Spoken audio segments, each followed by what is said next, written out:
اچھا میں پڑھ لوں گا دعا کے لیے, ٹھیک ہے. مسئلہ مسلمان کے ساتھ یہ ہے کہ اس کا اللہ تعالیٰ سے کنیکشن کیا ہو گیا ہے, کمزور. اسی سے سارے مسائل کھڑے ہو رہے ہیں. تو دیکھو آج کے اس بیان میں نا جو بات سیکھنے کی ہے میرے لیے بھی آپ کے لیے بھی, جو میں جتنی باتیں کرتا ہوں میں اس میں سب سے پہلے اپنے آپ کو خطاب کر رہا ہوں. میرا کبھی یہ دعویٰ نہیں ہے کہ جو باتیں میں کر رہا ہوں تو وہ مجھے ضرورت ہی نہیں ہے, اور بھائی میں سب سے پہلے اس کا خود محتاج ہوں کہ اللہ مجھے عمل کی توفیق دے. اس لیے میرے یہ بیان نہیں ہوتے, یہ تکرار ہوتی ہے. مل بیٹھ کے کچھ نصیحت کی باتیں شیئر کر لیتے ہیں جو ہم سب بھولے ہوئے ہیں, مجھ سمیت. آپ کہہ سکتے ہیں جب مل بیٹھ کے باتیں شیئر کرتے ہیں تو پھر نیچے بیٹھ کے گپ شپ لگائیں, اوپر کیوں بیٹھے ہوئے ہیں؟ تو وہ اس لیے بیٹھا ہوں اوپر کہ نظر آ جاؤں سب کو میں آرام سے. نیچے بیٹھوں گا تو نظر نہیں آؤں گا, اس لیے مجبوری میں اوپر بیٹھا ہوں. میں سمجھتے ہیں اس لیے نہیں بیٹھا کہ میں نصیحت کرنے والا ہوں تو میں کو بہت نیک آدمی ہوں, تو میں چونکہ بڑا آدمی ہوں تو میرا مقام بہت عظیم انسان ہوں میں. وہ عظیم تو قیامت میں پتہ چلے گا بھائی, عظیم کون ہے اور وسیم کون ہے. یہ کب پتہ چلے گا؟ قیامت میں پتہ چلے گا عظیم کون ہے اور وسیم کون ہے. دنیا میں تو کچھ بھی ہو سکتا ہے. تو اس لیے ہمارا سب سے بڑا مسئلہ کیا ہے آج؟ جو ڈپریشن, اسٹریس, بیماریاں, پریشانیاں, ناکامیاں اور ٹینشنیں, ان کی بڑی وجہ یہ ہے کہ ہمارا اللہ سے کنیکشن کیا ہو گیا ہے, کمزور. بعض لوگوں کا تو بالکل ہی ختم ہو گیا ہے. اور اللہ نے جو ہمیں عبادتیں دی ہیں نا, تراویح کی عبادت, رمضان کی عبادت, ذکر اذکار کی عبادت, حج کی عبادت, عمرے کی عبادت, دعا کی عبادت, صدقات و خیرات کی عبادت, ان سب کا مقصد اللہ سے تعلق پیدا کرنا ہے. آج سب کچھ ہو رہا ہے مگر اللہ سے تعلق نہیں ہو رہا. یہ بڑا مسئلہ ہے. دیکھو ہمارے ایک دوست تھے, ان کے یہاں اللہ تعالیٰ معاف فرمائے کوئی واقعہ ہوا گھر میں خودکشی کا. بے روزگاری کی وجہ سے کسی نوجوان نے خودکشی کی. اللہ تعالیٰ اس نوجوان کی مغفرت کرے. بہرحال کبیرہ گناہ ہے لیکن دعائیں مغفرت تو کرنی چاہیے. مجھے جب اطلاع ملی میں نے ان کے والدین کو سمجھایا. وہ بہت ٹینشن میں آئے نا ماں باپ, کہ ہم نے بھی تانے دیے تھے اس کو بے روزگاری کے, تو اس کی ٹینشن اس نے زیادہ لے لی ہے. میں نے کہا یہ ٹینشن زیادہ لینے والی بات بالکل غلط.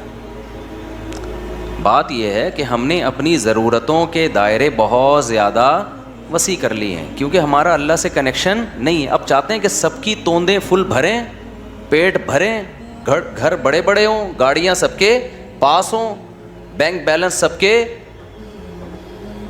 بھرے ہوئے ہوں, بالکل عیش کی زندگی ہو, کوئی ٹینشن نہ ہو. اللہ تو ہے ہی نہیں نا بیچ میں. اللہ بیچ میں ہے ہی نہیں کہ اصل کامیابی ہے کہ خدا خوش ہو ہم سے. وہ تو ہے ہی نہیں, وہ تو مقصد ہی نہیں ہے. تو جب دولت کو باپ بنا کے, شہرت, عزت, خواہشات کو باپ بناؤ گے تو میرے بھائی کھمبوں سے ہی چپکو گے. پھر جا کے کوئی کھمبے سے چپکے گا, کوئی زہر پیے گا, کوئی نہیں بھی پیے گا نا تو ڈپریشن سے مرے گا, وہ برین ہیمریج سے مرے گا ڈپریشن میں. صحابہ کے پاس جو ہے نا 24 گھنٹے میں ایسے حالات بھی آئے ہیں کہ 24 گھنٹے میں ایک کھجور ہے کھانے کے لیے. وہ تو ٹینشن اور ڈپریشن کی گولیاں بھی نہیں کھا رہے تھے اس وقت. ایسے حالات آئے نا جنگوں میں کہ 24 گھنٹے میں کیا کھایا. ایک صحابی نے جب بتایا نا کہ ہم 24 گھنٹے میں پتہ نہیں 2-3 کھجوریں کھاتے تھے. لوگوں نے کہا اس میں گزارا کیسے ہوتا تھا؟ انہوں نے کہا ہم سوچتے تھے جب یہ بھی نہیں ملتی تھی, جب ایک کھجور ملتی تھی, ہم ان دنوں کو یاد کر کے 2 کھجوروں پہ خوش ہوتے تھے. لوگوں نے کہا بھائی جب ایک کھجور ملتی تھی اس پہ کیسے ٹینشن ختم ہوتی تھی؟ انہوں نے کہا ہم اس دن کو یاد کرتے تھے جب کھجوروں کی گٹلیاں چوسا کرتے تھے, کھجور بھی کھانے کو نہیں ملتی تھی. آج کباب پراٹھے کھا کے کھمبے پہ لٹکتا ہے جا کے. ٹینشن سے جو مرتا ہے نا, خودکشی کرتا ہے, پہلے پیٹ بھرے گا, کھائے گا, نرم بستر پہ لیٹے گا, رات اس نے نرم بستروں پہ گزاری ہوگی. میرے بھائی اللہ سے تعلق پیدا کرنا صرف آخرت کے لیے ضروری نہیں ہے, دنیا کے لیے پہلے ضروری ہے. دنیا آپ کی اچھی نہیں ہو سکتی جب تک اللہ سے تعلق بحال نہیں ہوتا. ہم نے سورہ یوسف پوری پڑھ لی. یعقوب علیہ السلام کی ساری زندگی ٹینشنوں میں گزری ہے. ان ٹینشنوں میں ساری زندگی کیا کرتے رہے ہیں؟ صرف دعائیں مانگتے رہے ہیں. حالانکہ دعائیں بظاہر قبول ہوتی ہوئی نظر بولو نہیں آ رہی, دعائیں قبول ہی نہیں ہو رہی ہیں بظاہر. یہ کیسی قبولیت ہے بھائی دعا کی؟ جب اللہ نے ایک خوبصورت بیٹا دیا, اس کو خواب آیا, خواب سے لگا کہ یہ پیغمبر بنے گا, تو یعقوب علیہ السلام نے اسی وقت سے دعائیں مانگنا شروع کر دی, اے اللہ اس کو زمین کا لوگوں کا امام بنا, جو تو نے نعمت کی ہے نا میرے دادا ابراہیم پر, اے اللہ وہ نعمت مکمل کر میرے بیٹے یوسف کے ذریعے, اس کو بھی نبی بنا. اس وقت سے دعائیں مانگی ہوں گی کہ نہیں مانگی ہوں گی؟ نظر بد سے بچنے کے لیے بھی دعائیں مانگی ہوں گی. بہت خوبصورت بیٹا تھا, اے اللہ اسے حاسدوں کے حسد سے بچا, مانگی ہوں گی کہ نہیں مانگی ہوں گی؟ بھائی بولو کیا ہو گیا؟ یہ دعا بھی مانگی, اے اللہ اسے حاسدوں کے حسد سے بچا, اتنا خوبصورت بیٹا ہے یہ, اتنا نیک بچہ ہے یہ, لیکن سارے کام بظاہر کیا ہو رہے ہیں؟ الٹے. حسد بھی کھا رہی ہے, بھائیوں نے اٹھا کے کنویں میں ڈال دیا, اور باپ کی نظروں سے اوجھل. تو کیا کہا ہے یعقوب علیہ السلام نے کہ میں خودکشی کروں گا, میرا بیٹا کہاں ہے بھائی؟ تم نے جو کرتا لا کے دیا مجھے جس پہ جھوٹا خون لگا ہوا ہے, یہ جھوٹ بول رہے ہو,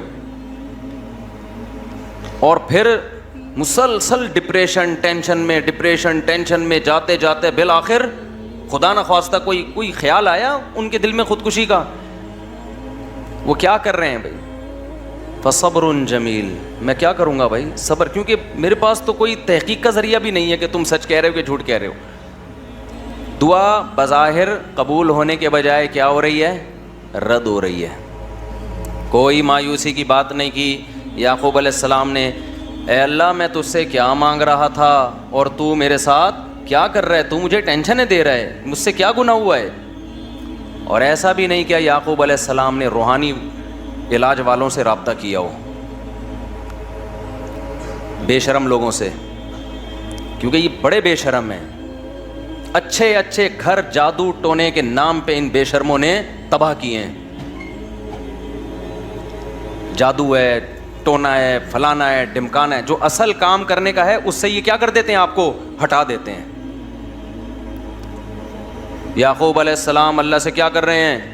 دعائیں مانگ رہے ہیں. وہ دعا کیسے قبول ہو رہی ہے؟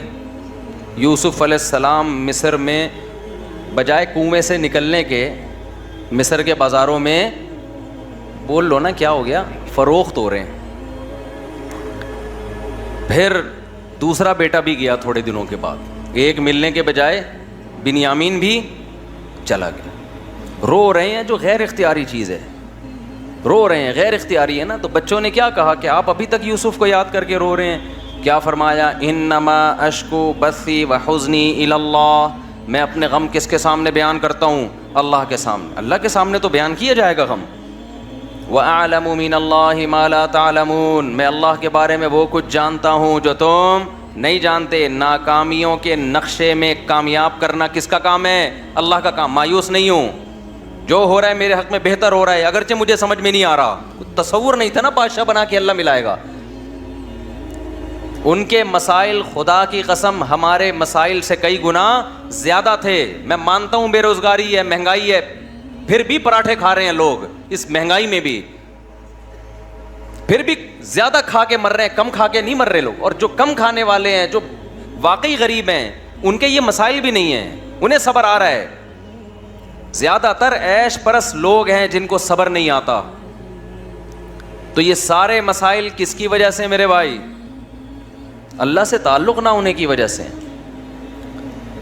حضرت مولانا اشرف علی تھانوی رحمہ اللہ نے بڑی پیاری بات لکھی. ایک مرید نے نا ان کو لکھ کے دیا کہ مجھ سے گناہ نہیں چھوٹتا, گناہ کرتا ہوں توبہ کرتا ہوں, گناہ کرتا ہوں توبہ چھوٹ نہیں رہا. حضرت توبہ کر کر کے تھک گیا. انہوں نے فرمایا کرتے رہو, اس توبہ کی وجہ سے تعلق تو بحال ہے نا اللہ کا. چلو محبت کا تعلق نہیں, معذرت کا تعلق تو ہے, ایکسکیوز کا تعلق تو ہے. نہیں آئی میرا خیال ہے بات سمجھ میں. ایک تعلق ہوتا ہے اطاعت کا تعلق, فرما برداری کا تعلق. اصل تو یہ تعلق ہے کہ آپ اللہ کے فرما بردار بن کے رہیں. اور ایک تعلق ہوتا ہے فرما بردار نہیں ہے لیکن معذرت کر رہا ہے بار بار, تعلق تو ہے نا. اور ایک ہے کہ تعلق ہی نہیں ہے, نہ اطاعت کر رہا ہے نہ اللہ سے معافیہ مانگ رہا ہے. آج مسلمان کا بہت بڑا مسئلہ کیا ہے کہ اللہ کو اس نے اپنی ڈکشنری سے نکالا، اب چند رسومات میں تو اللہ رہ گیا ہے، چند رسومات میں، لیکن ایسا مضبوط تعلق نہیں ہے کہ یہ اللہ آپ کو ڈپریشن سے نجات دے دے، یہ اللہ آپ کی ٹینشنیں دور کر. دیکھو جب آپ ٹینشن میں ہوتے، کوئی محبوب دوست مل کے آپ کے ساتھ ٹینشن شیئر کر لے تو آپ کو خوشی ہوتی ہے نا، آپ کہتے ہیں یار تمہاری وجہ سے میرا غم کیا ہو گیا ہے، ہلکا ہو گیا ہے. تو اللہ کی وجہ سے غم ہلکا کیوں نہیں ہو رہا؟ اس کا مطلب اللہ دوست ہی نہیں ہے، تعلق ہی نہیں ہے اللہ سے. تو خوب سمجھ لو رمضان اللہ نے کیوں دیا؟ اللہ سے تعلق پیدا کرنے کے لیے. جتنی عبادتیں بھائی تم اللہ سے کوئی دوستی لگاؤ، راز و نیاز کیا کرو اللہ تعالیٰ سے. تو اللہ سے جو دوستی ہے نا اور تعلق ہے، اس میں سب سے زیادہ پاورفل چیز کیا ہے؟ وہ ہے دعا. آج میں نے دیکھا ہے لوگ نماز پڑھ لیتے ہیں کسی نہ کسی درجے میں، تلاوت کر لیتے ہیں کسی نہ کسی درجے میں، صدقات و خیرات بھی ٹوٹے، ویسے تو نہیں ہو رہے جیسے ہونے چاہیے، لیکن چلو ٹوٹے پھوٹے صدقات و خیرات بھی ہو جاتے ہیں. عمرہ بھی کر لیتے ہیں، پیسہ اللہ دے دے، حج بھی کر لیتے ہیں، اللہ سے مانگنے کا شوق ختم. بس ایک فارمیلٹی پوری ہوتی ہے اجتماعی دعاؤں میں، اجتماعی دعائیں ہوتی ہیں نا، اس میں آ رہے ہیں. اب تو بینر بھی لگ رہے ہوتے ہیں ہمارے ہاں، رو رو کے دعائیں مانگی جائیں گی. یعنی یہ بھی ایک انٹرٹینمنٹ کا ذریعہ بن گئی یہ چیز. میں کسی کی نیت پہ شبہ نہیں کر رہا. ٹی وی میں پروگرام دیکھ لو پہلے، کئی اب پتہ نہیں آ رہے ہیں کہ نہیں آ رہے، باقاعدہ ٹھیے لگ رہے ہیں، ٹھیک ہے نا، اور پورا ایک انٹرٹینمنٹ ہو رہی. پورے سال خدا کے سامنے کبھی آنسو بہانے کا موقع کی توفیق نہیں ہوتی، گڑ گڑانے کی توفیق نہیں ہوتی. بہت بڑی دل کے اجڑنے کی دلیل ہے. تو جتنے یہاں پر لوگ بیان سننے آئے ہوئے ہیں، اعتکاف میں آئے ہوئے ہیں، نیت کریں کہ اس دل جس میں وحشت پیدا ہو چکی ہے اللہ سے، دل کی اس وحشت کو ختم کرنا ہے. میں جب حضرت مفتی رشید احمد صاحب رحمہ اللہ سے بیعت ہونے کے لیے گیا تو حضرت نے ہمیں کچھ معمولات بتائے. وہ معمولات آپ نے نہیں کرنے ہیں.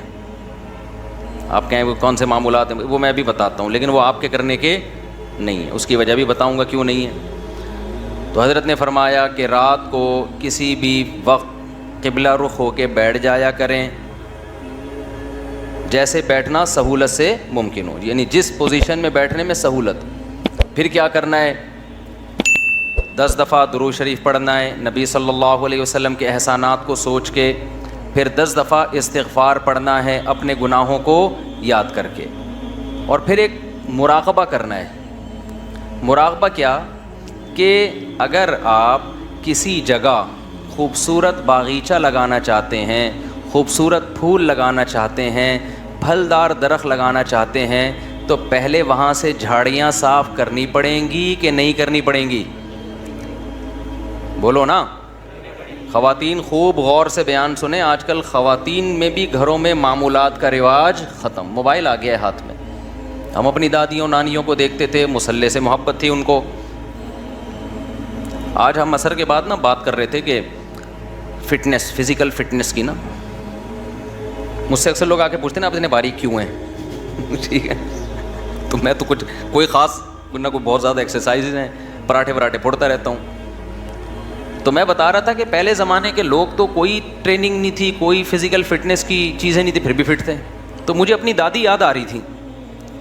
اب آج خواتین واکنگ بھی کرتی ہیں، جاگنگ بھی کرتی ہیں، جم بھی جا رہی. میں اس کے خلاف نہیں ہوں، پردے کے ساتھ کیا جا سکتا ہے، کیونکہ گھر میں اور تو کچھ ہو نہیں رہا، تو پھر تو کھا بڑی اسپیڈ سے رہی ہیں، تو پھر وہی ہوگا نا جو مردوں کے ساتھ ہو رہا ہے، جو عورتوں کے ساتھ ہو رہا ہے، پھٹ پھٹا کے دھماکے کے ساتھ اطلاع آ جاتی ہے ایک دن. آج یہ دنیا سے چلے گئے.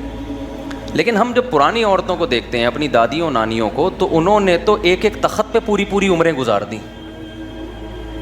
میں اپنی دادی کو میں نے میرا خیال ہے 20 سال دیکھا ہے، 20 سال اپنی دادی کے ساتھ گزارے. تو 20 سال سے میں ان کو تخت پہ ہی دیکھ رہا تھا. ایک تخت تھا، شاید ان کو جہیز میں 1903 میں ملا ہو کہیں، یا 1904-05 میں کہیں جا کے ملا ہو. اس کے اوپر ایک چادر تھی، اس کے اوپر ایک دری تھی، اس کے اوپر ایک اور چادر تھی، اس کے اوپر ایک اور دری تھی. ایک دری کے نیچے کیلا رکھا ہوا ہوتا تھا، دوسری دری کے نیچے کوئی پیسے ویسے رکھے ہوئے ہوتے تھے. ان کے مختلف چیزیں تھیں. پان بھی کھاتی تھیں. وہ تھا سروتا ہوتا تھا نا. اب تو یہ لفظ ڈکشنری سے غائب ہو رہے ہیں. سروتا نہیں ہوتا وہ وہ جو کاٹنے والا پھر چھوٹا سا پان ہوتا تھا، تمباکو لگایا اور رکھ لیا. اسی تخت پہ میں نے ان کو دیکھا، 20 سال انہیں گزارے اور 85-90 سال کی عمر میں ان کا انتقال ہوا ہے. نہ کوئی واکنگ تھی، نہ کوئی جاگنگ تھی، نماز، تسبیحات، تھوڑا بہت غیبتوں میں ٹائم گزرتا تھا، اللہ معاف فرمائے وہ غلط تھا. زیادہ ٹائم کس میں گزرتا تھا؟ نماز میں.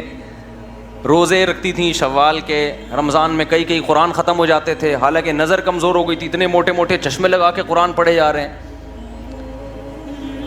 میں حیران ہوں آج کل عمریں کتنی چھوٹی ہو گئی ہیں. بات کیا ہے بھائی؟ کسی نہ کسی درجے میں اللہ سے تعلق تھا، ٹینشنیں نہیں تھی، ڈپریشن نہیں تھی جو یہ ہے. ان کی ڈپریشنیں اللہ سے دعائیں مانگ کے ختم. انہوں نے بہت سارے غم بھی دیکھے، جوان موتیں دیکھی ہیں. مجھے دادی نے بتایا کرتی، پتہ نہیں کتنے میرے بچے پیدا ہو کے فوت ہوئے ہیں. آج عورت کا ایک بچہ فوت ہو جائے نا، اتنا شور شرابہ، اتنا رونا پیٹنا چیخنا کہ شوہر کا دل کرتا ہے کہ وہ بھی فوت ہو جائے، اتنی ٹینشن ہوتی ہے اس کو. غموں کا برداشت کرنا اور برداشت کرنے کی طاقت اور قوت ختم، کیونکہ اللہ سے تعلق کیا ہو گیا ہے؟ ختم. پہلے بڑے آرام سے ایک جملہ، بھائی ما قدر اللہ، یہ دیا، یہ اولاد دی اللہ نے، لینے والا کون ہے؟ وہ بھی اللہ، اس کی مرضی لے لی. تھوڑا بہت روئے، اس کے بعد نارمل. تو وہ میں واقعہ سنا رہا تھا نا، ہمارے حضرت فرمایا کرتے تھے کہ یہ سوچا کریں، نہیں 10 دفعہ درود شریف پڑھا، 10 دفعہ استغفار، اس کے بعد تھوڑی دیر مراقبہ. مراقبہ وہ نہیں جو مراقبے سینٹر کھلے ہوئے ہیں، ٹوپی ڈرامہ پتہ نہیں کیا کیا گھما رہے ہوتے ہیں، کوئی کشف کرامت وغیرہ چیزیں دکھا رہے ہوتے ہیں. مراقبہ کا مطلب اس کا استحضار کریں. ایک مثال سوچیں کہ جب کسان کو کوئی خوبصورت باغیچہ لگانا ہوتا ہے تو پہلے زمین سے جھاڑیاں اور کانٹے دار پودے صاف کرتا ہے. ایسا ہی نہیں لا کے کاشتکاری کر دی جاتی اچھی چیزوں کے لیے. جھاڑیاں اور خاردار پودے لگانے کے لیے ٹریکٹر چلانے کی ضرورت نہیں ہے، وہ خود بخود اگ جاتے ہیں. سیب، انار، انگور، ناشپاتی، گندم، چاول، یہ چیزیں لگانے کے لیے کیا چاہیے؟ جلدی جلدی میں مختصر بیان کرنے کا میرا ارادہ ہے، ذرا آپ میرا ساتھ دیں تاکہ بات بیٹھ جائے دماغ کے اندر. تو یہ چیزیں لگانے کے لیے کیا چاہیے بھائی؟ پہلے جھاڑیاں صاف کی جائیں گی، اس کے بعد پھول لگتے ہیں. تو حضرت فرمایا کرتے تھے، یہ سوچا کریں کہ میرے دل میں اللہ کی محبت کے پھول اس وقت تک نہیں لگیں گے جب تک دنیا کی محبت کی خاردار جھاڑیاں صاف نہیں ہوں گی. گاڑیوں کی محبت، پیسے کی محبت، شہرت کی محبت، عیاشی کی محبت، میرا بحریہ ٹاؤن میں پلاٹ کیوں نہیں ہے، میرے پاس اتنا پیسہ کیوں نہیں ہے، میں بہت اچھے اسکول میں کیوں نہیں پڑھ پا رہا، میں بہت اچھی یونیورسٹی میں کیوں نہیں پڑھ پا رہا، میں ابھی تک انڈا موڑ پہ کیوں بیٹھا ہوا ہوں، ڈیفینس میں گھر کیوں نہیں ہے میرا. یہ مردار ہے بھائی، بے وفا چیزیں ہیں جن سے آپ نے دل لگایا ہوا ہے، روٹھنے والی چیزیں ہیں. جو اتنے بڑے بڑے ترقی کر کے کہاں کہاں پہنچ گئے، تھوڑے دن میں کہاں جاتے ہیں وہ؟ قبر کے اندر کیڑے کھا رہے ہوتے ہیں ان کی لاشوں کو. جا کے دیکھا کرو نا، جا کے دیکھ لیا کرو، مرے ہوئے ہوتے ہیں، سڑے ہوئے، بو آ رہی ہوتی ہے ان کے اندر سے. ہمارے ایک جاننے والے، انہوں نے بتایا کہ آپ سے ایک سیٹھ صاحب ملاقات کرنا چاہتے ہیں. بہت بڑے سیٹھ، وہ بلڈر تھا، بہت بڑا، بہت ہی بڑا بلڈر. تو انہوں نے مجھے 2-3 دفعہ کہا آپ سے ملنا چاہتے ہیں. میں نے کہا ملنے. کہتے نہیں بھائی وہ اصل میں ان کی سیکیورٹی بہت ہے، تو وہ کیونکہ بہت زیادہ پیسہ ہے تو سیکیورٹی پھر اسی حساب سے، جتنا زیادہ پیسہ آتا ہے نا، پیسے کا گراف جتنا اوپر جاتا ہے، موت کا خطرہ بھی اسی حساب سے اتنا. عزت اور شہرت، یہ 2 چیزیں ایسی ہیں جتنی بڑھیں گی موت کا خطرہ اتنا ہی بڑھے گا. جو غریب آدمی اور مشہور بھی نہ ہو، وہ ٹرک کے نیچے آگے بھی نہیں مرتا، میں نے اکثر دیکھا، پھر بھی بچ جاتا ہے پھر بھی کہیں نہ کہیں سے بچ ہی جائے گا وہ. جتنی عزت بڑھتی چلی جائے گی نا آپ کی، اور جتنا پیسہ آتا چلا جائے گا، موت کا چانس اسی حساب سے، کیونکہ حاسدین بڑھتے چلے جاتے ہیں نا. تو انہوں نے مجھے بتایا کہ بھائی وہ اتنا پیسے والا بلڈر ہے، وہ یہ فلانا پروجیکٹ اس کا چل رہا ہے، فلانا پروجیکٹ اس کا چل رہا ہے، تو مفتی صاحب جانا پڑے گا، وہ بہت عقیدت مند ہے آپ کا، تو جانا پڑے گا. ایکچولی وہ بڑا پروٹوکول ہوتا ہے ان لوگوں کا. میں نے کہا چلو آپ اتنا اصرار کر رہے ہیں اور آپ کے تعلق ہے میرا، تو میں تو آپ کو جانتا ہوں، اس کو تو نہیں جانتا، آپ سفارش کرنے تو مل لوں گا. تھوڑے دن میں انہوں نے مجھے بتایا کہ بھائی اس کا انتقال ہو گیا. کیا ہو گیا بولو؟ انتقال. میں نے کہا بھائی کل پرسوں تو ملاقات کی باتیں ہو رہی تھیں. انہوں نے کہا بس وہ ہارٹ اٹیک ہوا اور دار فانی سے ہمیشہ کے لیے چلے. اب اتنا بڑا آدمی ہارٹ اٹیک اتنے آرام سے ہوتا نہیں ہے. یہ ہم غریبوں والے حساب نہیں ہوتے. ان کی cholesterol level, lipid profile, blood pressure, مشینیں ان کے ساتھ ساتھ چلتی ہیں. غریب آدمی کو تو جب رگ پھٹتی ہے تو پتہ چلتا ہے, 6 مہینے بعد پتہ چلتا ہے کہ ہوا کیا تھا اس کے ساتھ, کیونکہ کوئی ٹیسٹ کوئی رپورٹ ہے اس کے پاس, بولو نا, ہوتی نہیں ہے. گٹکے کھا کھا کے منہ کے کینسر کو بھی چلاتے رہتے ہیں کئی سال تک. یہ گٹکے بھی غیر معیاری ہیں نا ان کے. تو یہ جو اتنا مالدار آدمی اچانک سے اس کی موت ہو گئی, تو آپ کا کیا خیال ہے یہ اچانک ہو گئی ہوگی؟ بھائی ان کو تو رپورٹیں ان کے پاس ہوتی ہیں, شوگر چیک کرنے کی مشینیں ہر وقت, 2-4 ڈاکٹر ہر وقت. پھر بھی اللہ بتاتا ہے جب موت کا وقت آتا ہے سیکنڈوں کے اندر موت دیتا ہوں میں. میں اکثر ایک مثال میں بیان میں ایک مثال دیتا ہوں. دیکھو جتنے بھی پیغمبر دنیا سے گئے سے ہمیں یہی پتہ چلتا ہے کہ جیسے نارمل کسی کی موت ہوتی ہے, بیمار ہوتے ہیں, بستر پہ جاتے ہیں, کچھ وقت کے بعد ان کی ڈیتھ ہو جاتی ہے. ہمارے نبی صلی اللہ علیہ وسلم کے ساتھ بھی ایسا ہوا. آپ کو بخار ہوا, چند دن بخار چلا, پھر اسی میں آپ صلی اللہ علیہ وسلم کی وفات ہوئی. لیکن سلیمان علیہ السلام کی وفات کا واقعہ بڑا عجیب ہے. سلیمان علیہ السلام جو تھے نا, ان کی وفات کیسے ہوئی ہے؟ اللہ نے سلیمان علیہ السلام کو اتنی بڑی حکومت دی, تخت ان کے تابع بنا دیا, ہوائیں ان کے تابع کر دیں, 100 بیویاں معذرت کے ساتھ. اتنا ظاہر ہے جب بہت پیسہ, صحت بھی, محلات بھی, ملکہ سبا مسلمان ہو گئی, آ کے اتنی بڑی حکومت مل گئی بیٹھے بیٹھے, اتنے وسائل اور جنات پر روب سلیمان علیہ السلام. اور قرآن کے الفاظ کیا ہے؟ فلما قضینا علیہ الموت. سلیمان علیہ السلام نے ایسے لاٹھی یوں رکھ کے بیٹھے ہوئے ہیں اور تعمیراتی کام کروا رہے ہیں. یہ جو احرام مصر ہے نا, کوئی بھروسہ نہیں ہے جنات نے بنایا, کیونکہ یہ عجائب دنیا کا ایک عجوبہ اسی وجہ سے ہے کہ سائنسدان اور ماہرین حیران ہیں کہ یہ بغیر جوڑ کے اتنی بڑی بڑی اینٹیں کون سی کرینوں نے لا کے یہاں رکھی ہیں. تو عین ممکن ہے جنات نے اٹھا کے پہاڑوں پہ رکھ دی ہوں. تو کوئی چیز کسی سے نہ اٹھ رہی ہو نا, وہ ایک ہاتھ, چلو یار پھر یہ بیان میرا ہٹ جاتا ہے, پورا ٹاپک چینج ہو جاتا ہے. اچھا, تو لیکن سلیمان علیہ السلام کی موت کیسے ہوئی ہے؟ لاٹھی زمین پہ اور ایسے روپ کے ساتھ کرسی سے ٹیک لگا کے بیٹھے ہوئے اپنی نگرانی میں کام کروا رہے ہیں. مزدور لگے ہوئے ہیں ٹینشن میں, اور جنات بھی ٹینشن میں نا, محنت مزدوری کا کام کر رہے ہیں. قرآن کہتا ہے فلما قضینا علیہ الموت, ہم نے وہیں بیٹھے بیٹھے سلیمان کی روح کو قبض کر لیا. انبیاء کے ساتھ معاملہ یہ ہوتا ہے کہ موت کے بعد پیغمبروں کا جسم خراب نہیں ہوتا, نہ ان کے جسم میں ذرہ برابر بھی کوئی تبدیلی آتی ہے. بالکل موت کے بعد ایسے لگتے ہیں جیسے زندہ ہیں, کوئی ان کے چہرے پہ تبدیلی نہیں آتی. ہزاروں سال گزر جائیں, لاکھوں سال گزر جائیں, اللہ نے پیغمبروں کے جسموں پہ نا, مٹی پہ پیغمبروں کے جسموں کو حرام کر دیا ہے. تو اب سلیمان علیہ السلام ایسے بیٹھے ہوئے ہیں اور آپ کی موت واقع ہو گئی. جنات لگے ہوئے ہیں کہ وہ سمجھ رہے ہیں کہ یہ کیا ہیں, زندہ ہیں. قرآن کہتا ہے کہ دیمک نے ان کی لاٹھی کو کھانا شروع کیا زمین میں.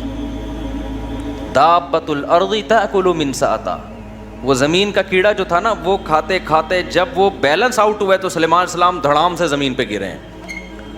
تبینت الجن, جنات کو پتہ چلا وہ بھائی یہ کیا ہو گیا. اب سوال پیدا ہوتا ہے, اے اللہ تیرے اتنے محبوب پیغمبر جن کی تو اتنی تعریفیں کر رہا ہے, اور تو نے ان کو دنیا میں ایسی حکومت دی, قرآن کہتا ہے کہ نہ ان سے پہلے ایسی حکومت کسی کو ملی, نہ ان کے بعد ملے گی ایسی حکومت. اتنے وسائل, اتنی دولت, اتنی پاورفل ریاست, اتنے وسائل. 100 بیویاں کسی کو مل سکتی ہیں؟ اویلیبل ہی نہیں ہے مارکیٹ میں. مل سکتی ہیں کیا ہیں بھائی؟ لوگ ایک ایک کے لیے کنوارے چھڑے چھاٹ ترستے پھر رہے ہیں بیچارے, اور میرا خون پیتے ہیں آ کے کوئی رشتہ بتا دے. تو میں کہتا ہوں یا تو رشتہ آئے گا, نہیں تو صبر کرو پھر فرشتہ آئے گا. دونوں میں سے ایک کام لازمی ہوگا. تو جب فرشتہ آئے گا تو پھر جنت کی حوروں سے ملا دے گا, پھر وہاں لائف کو انجوائے کرنا, زیادہ ٹینشن مت لو. تو ایسا کیا کیوں اللہ نے سلیمان علیہ السلام کے ساتھ؟ کیا حکمت تھی اس میں؟ بھائی اللہ یہ بتانا چاہتا ہے کہ ٹھیک ہے سلیمان کو میں نے خوش ہو کے دنیا دی ہے نا, لیکن میں تمہیں یہ بتانا چاہتا ہوں کہ یہ دنیا میں کسی کو ناراض ہو کے دوں یا خوش ہو کے دوں, چھیننے میں چند سیکنڈ بھی نہیں لگتے ہیں. اصل آخرت ہے. جب سلیمان کو دنیا اتنی دے دی اللہ نے اور چند سیکنڈ میں پوری دنیا ایک دم میں واپس لے لی, تو میں اور آپ کس کھیت کی مولی ہیں؟ ہم سمجھے جی میں نے اپنا گھر بنایا, اپنا خود میں نے دروازہ لگایا اس میں, اب میں کرائے کے گھر پہ نہیں رہتا, اب یہ میٹر بھی میرے نام کا ہے. اس پہ اترا رہے ہیں آج کل لوگ نا, میرا اپنا گھر ہے کہ کرائے ورائے پہ نہیں رہتے ہم, میری اپنی گاڑی ہے, اور رکشے والا میرا رکشا ہے, صرف تم, اس کے پیچھے لکھا ہوتا ہے نا فخر سے, اور اس رکشے پہ اس کو اتنا فخر ہے, چپل لٹکائی ہوئی ہے کہ نظر نہ لگے اس کو. او بھائی ٹرک کو نظر لگی تھی تو یہ رکشا بنا تھا, اب اس کو کیا مزید کیا نظر لگے گی؟ تو میرا میرا میرا گھر, میرا بنگلہ, میری گاڑی, ہر آدمی اسی بیوقوف اسی چکر میں لگا ہوا ہے. او بھائی ہماری ضرورت 2 وقت کی روٹی ہے بھائی, 2 وقت کی روٹی مل گئی, جسم کسی بڑی بیماری سے محفوظ ہے. اس کے بعد اگر آپ ٹینشن لے رہے ہو نا دنیا کی, تو یہ آپ کی کھوپڑی کا فالٹ ہے. یہ اس کی علامت نہیں ہے کہ اللہ کی طرف سے آپ پر مصیبتیں آ رہی ہیں. مصیبتیں کہاں آ رہی ہیں؟ صبح بھی کھانے کو ملتا ہے, شام کو بھی کھانے کو ملتا ہے. لوگ کہتے ہیں خالی کھانا ہی تو ضرورت نہیں ہے, جھوٹ بولتے ہیں لوگ, صرف کھانا ہی ضرورت ہے ہماری, باقی ساری آپ کی بنائی ہوئی ضرورتیں ہیں. جب بھی یہ بات کرو نا, لوگ کہتے ہیں مولویوں کو دیکھو, صرف کھانا ہی تھوڑی ضرورت ہے, صرف رات گزارنا ہی تھوڑی ضرورت ہے. تو کیا ضرورت؟ مسافر کو تو کھانا چاہیے اور سفر میں ٹائم پاس کرنے کے لیے اچھی سیٹ چاہیے نا, کہ اس میں آرام سے سو سکوں, کمر سیدھی کر سکوں. اب اکانومی کلاس میں آپ کمر سیدھی نہیں کر سکتے آپ جب تک برتھ کا انتظام نہ ہو, لیکن اس میں بھی لوگ کر لیتے ہیں. آپ اکانومی کلاس میں ٹرین میں بیٹھو, چادریں لگا کے سو رہے ہوتے ہیں, اس میں جھولے بھی مل رہے ہوتے ہیں, تو ضرورت کا خود ہی انتظام کر لیتے ہیں نا. تو بھائی ہمیں بھی رات کو سونے کے لیے کوئی سوٹیبل جگہ مل جائے, اور صبح اور شام ہمارا پیٹ کسی طریقے سے پورا نہ بھی بھرے, 1/3 بھی بھر جائے نا, جو ضروری ہے بس بہت ہے. اس کے آگے ساری غریبیاں ہیں, ان غریبیوں کے ملنے پہ خوش ہوا کرو, لیکن نہ ملنے پہ ٹینشن نہ لیا کرو. نہ ملنے پہ اگر ٹینشن ہو رہی ہے تو یہ دنیا مردار کے عاشق ہونے کی علامت ہے. اور جس دل میں دنیا مردار کی محبت آئے گی, اللہ کی محبت کا تو سوال ہی پیدا نہیں ہوتا. یہ 2 محبتیں ایک دل میں جمع نہیں ہو سکتی. تو اس گند کو پہلے دل سے نکالنا پڑے گا. جیب سے نہیں نکالو دنیا کو, دل سے نکالو. سمجھ رہے ہو کہ نہیں سمجھ رہے؟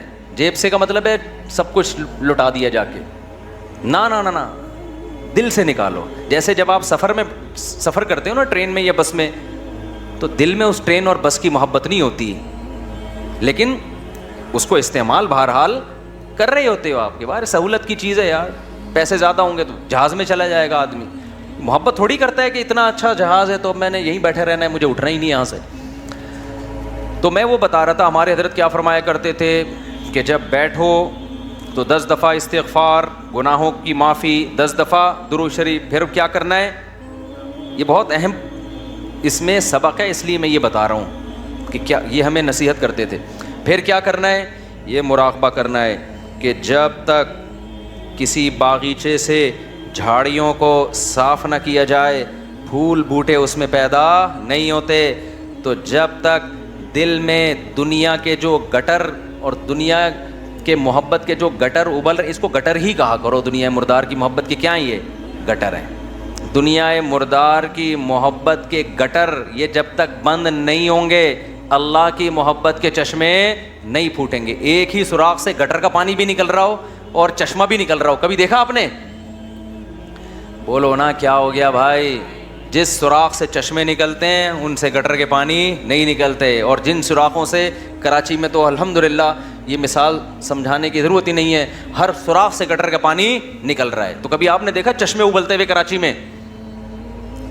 تو جس دل میں دنیا مردار کے گٹر کا پانی ابلتا ہو, اس دل میں اللہ کی محبت کے چشمے نہیں پھوٹ سکتے. تو یہ حضرت فرماتے تھے یہ مثال سوچیں. کیوں سوچیں آگے بتا رہا ہوں میں. پھر ایک اور مثال سوچیں, اور یہ ہمارے سب اکابر بتاتے رہے ہیں, صرف ہمارے حضرت کی بات نہیں ہے. دوسری کیا مثال کہ جب سفید کپڑوں کو نیل لگایا جاتا ہے اس میں چمک پیدا کرنے کے لیے, تو پہلے میل کچیل کو صاف کیا جاتا ہے. ڈائریکٹ نیل نہیں لگا دیا جاتا ورنہ عجیب سا لگے گا. پہلے اس کا میل اتارا جاتا ہے, اس کے بعد اس میں برائٹنس پیدا کرنے کے لیے, اٹریکشن پیدا کرنے کے لیے اس گند اور میل کچیل کو دور کرنے کے بعد پھر اس کو نیل کے پانی میں ڈبویا جاتا ہے. پھر کیسا اجلا اجلا اور چمکتا ہوا نظر آتا ہے وہ. تو جب تک دل میں اللہ کے غیر کی محبت کا گند صاف نہیں ہوگا, اللہ کی محبت کے نیل سے دل چمکدار نہیں ہوگا. یہاں تک کھوپڑی شریف میں بات آ گئی ہوگی میرا خیال ہے. پھر حضرت فرماتے تھے پھر اس کے بعد کیا کرنا ہے.